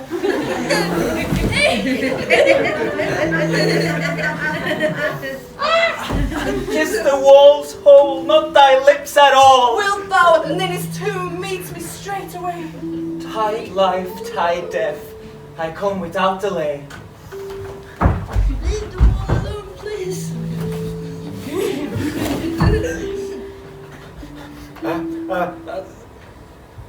Thus have I, wall, my part discharged so, and being done, thus away wall doth go. Now a mural down between the two neighbors. No remedy, my lord, when walls are so willful to heal without warning. This is the silliest stuff that I've ever heard. The best in this kind of shadows, and the worst on our worst and imagination amend them. Must be your imagination then, not theirs. If we imagine no worse of them than they of themselves, they may pass for excellent men. Here come two noble beasts in, a man and a lion. You, ladies, you whose gentle hearts do fear the smallest monstrous mouse that creeps on floor, may now both tremble and quake here when lion rough and wildest rage doth roar.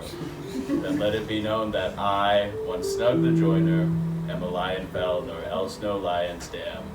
For if I should as lion come in strife into this place, 'twere pity on my life. Very gentle beast, of a good conscience. Very best of these there are some. This lanthorn doth the horn moon present. Should have worn the horns on his head. He is no crescent, and his horns are invisible within the circumference. But this lanthorn doth the horn moon present. Myself, the man in the moon, I do see to be. This is the greatest error of all the rest. The man should be put into the lanthorn. How else is it the man in the moon? But there's not come there for the cat of Christmas or any stuff. I am aweary of this moon, but he will change. It appears by his small light to discretion that he is in the way. But yet, in courtesy and good reason, we must stay the time. Proceed. All that I have to say is that this lanthorn is the moon, me the man in the moon, this thorn bush is my thorn bush, and this dog is my dog. Thank you very much. That's true, that's true. What? It is. All they should be the lamp of all is in the moon. Silence. Here goes Thisbe. This is old Ninny's tomb. Where is my love?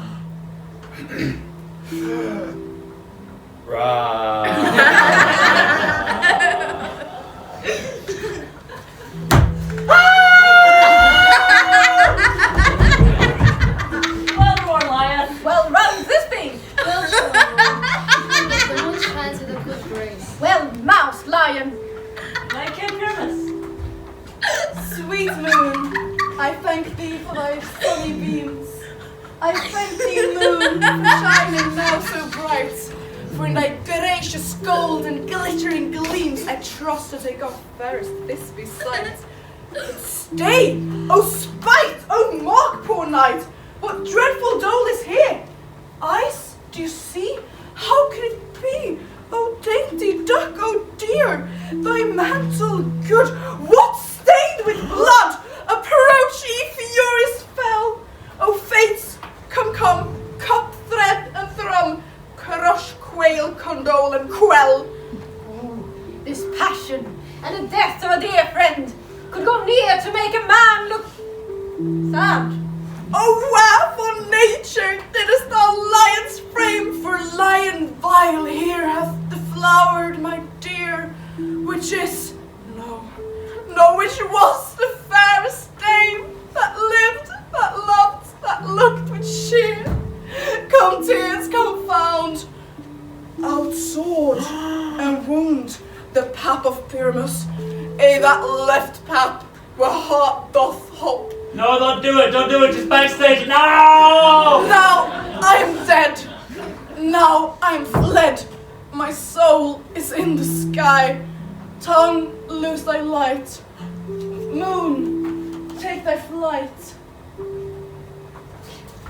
Now die, die, die, die, die. No, die, but an ace member his one. No ace for him, man, for he is dead, he is nothing. Aha! With the help of a surgeon, he might yet recover. How Chase Moonshine is gone before Thisbe comes back and finds her lover. Oh, she will find you by solid. Here she comes, and her passion ends the play. Methinks she should not use a long one for such a Pyramus. I hope she will be brief. A multitude turn of balance, which Pyramus wish this before the better. He for a man co-warned us, she for a woman, God bless us. She hath spied him already with those sweet eyes. And thus she means Asleep, my love. Dead, my darling. Oh, Pyramus, arise. Speak, speak quite dumb. Dead, dead. A tomb must cover thy sweet eyes. These my lips, this cherry nose, these yellow cowlip cheeks are gone, are gone! Lovers make moan, his eyes were green as leeks. Oh, sisters free, come to me with hands as pale as milk. Lay them in gore, 'cause you have sure with tears is thread of silk. Tongue, not a word. Come, trusty sword.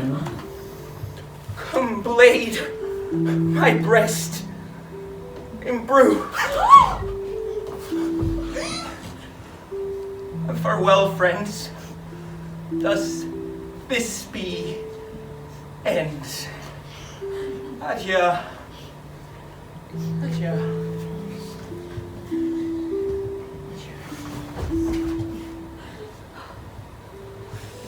Moonshine and Lion are left to bury the dead.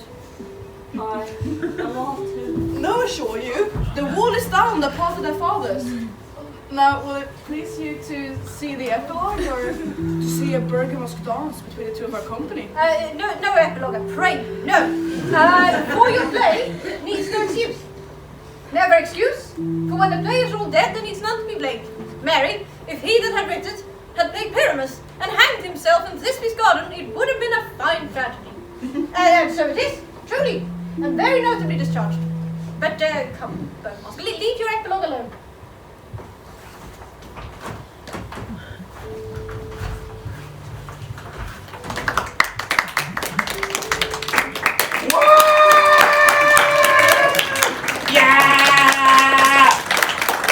I love you, Athens Acting Group number 13! We love you too! Yeah! Yeah! I have new notes, but... The iron tongue of midnight hath told 12. Lovers, to bed. I fear we shall outsleep the coming morn. And as much as we this night has overwatched, This palpable gross play hath well beguiled the heavy gates of night. Sweet friends, to bed. A fortnight hold we the solemnity, in nightly revels and new jollity.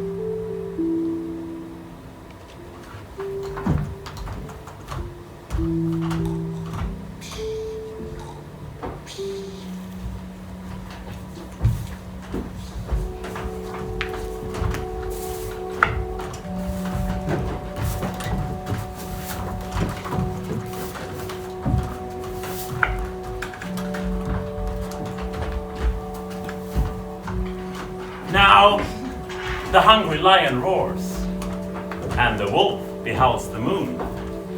Now the weary plowman snores, all with weary tasks fordone. Now the wasted brands do glow, while the screech owl, screeching loud, puts the wretch that lies in woe in remembrance of a shroud. Now it is the time of night, that the graves all gaping wide, everyone put forth his sprite. In the church we pause to blind. And we fairies that do run by the triple Hecate's team, from the presence of the sun, following darkness like a dream, all are frolic. Not a mouse shall disturb this hallowed house. I am sent with broom before to sweep the dust behind the door.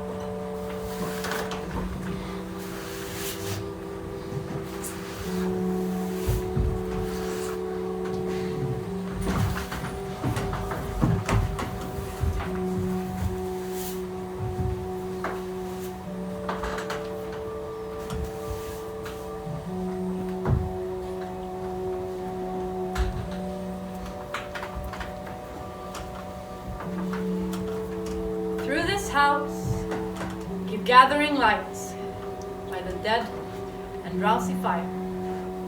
Every elf and fairy's white, hop as bright as bird from briar. And this ditty, after me, sing and dance it triplingly. First, rehearse your song by rote, to each word a warbling note. Hand in hand with fairy grace, we will sing and bless this place.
Every fairy take his gate, and each several chamber bless, through the palace with sweet peace. And the owner of it blessed, ever shall in safety rest. Trip away, make no stray, meet me at the break of day.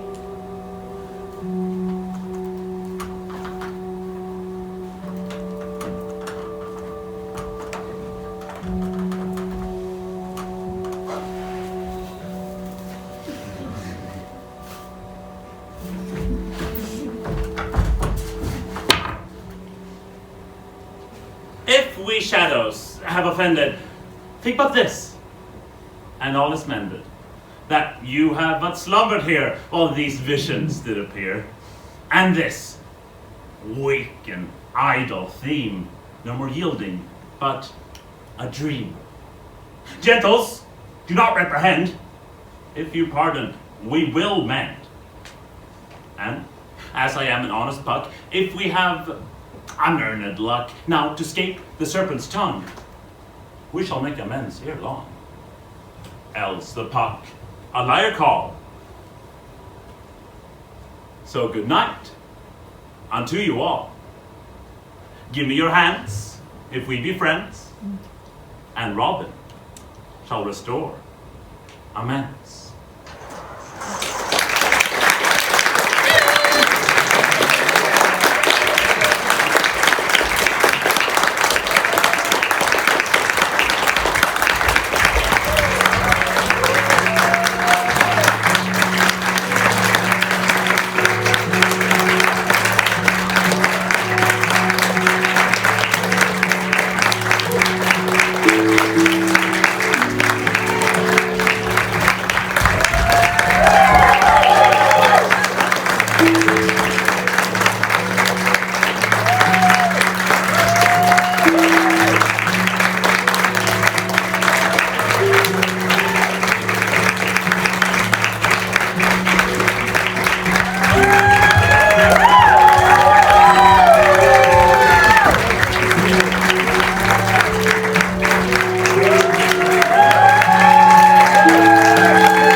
Before you guys leave, I just have a few words.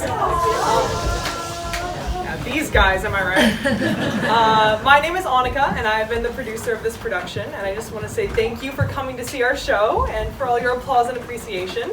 In case this is your first time coming to see us, we are Lunds Studentteater, and we are an English-speaking student theater here in Lund.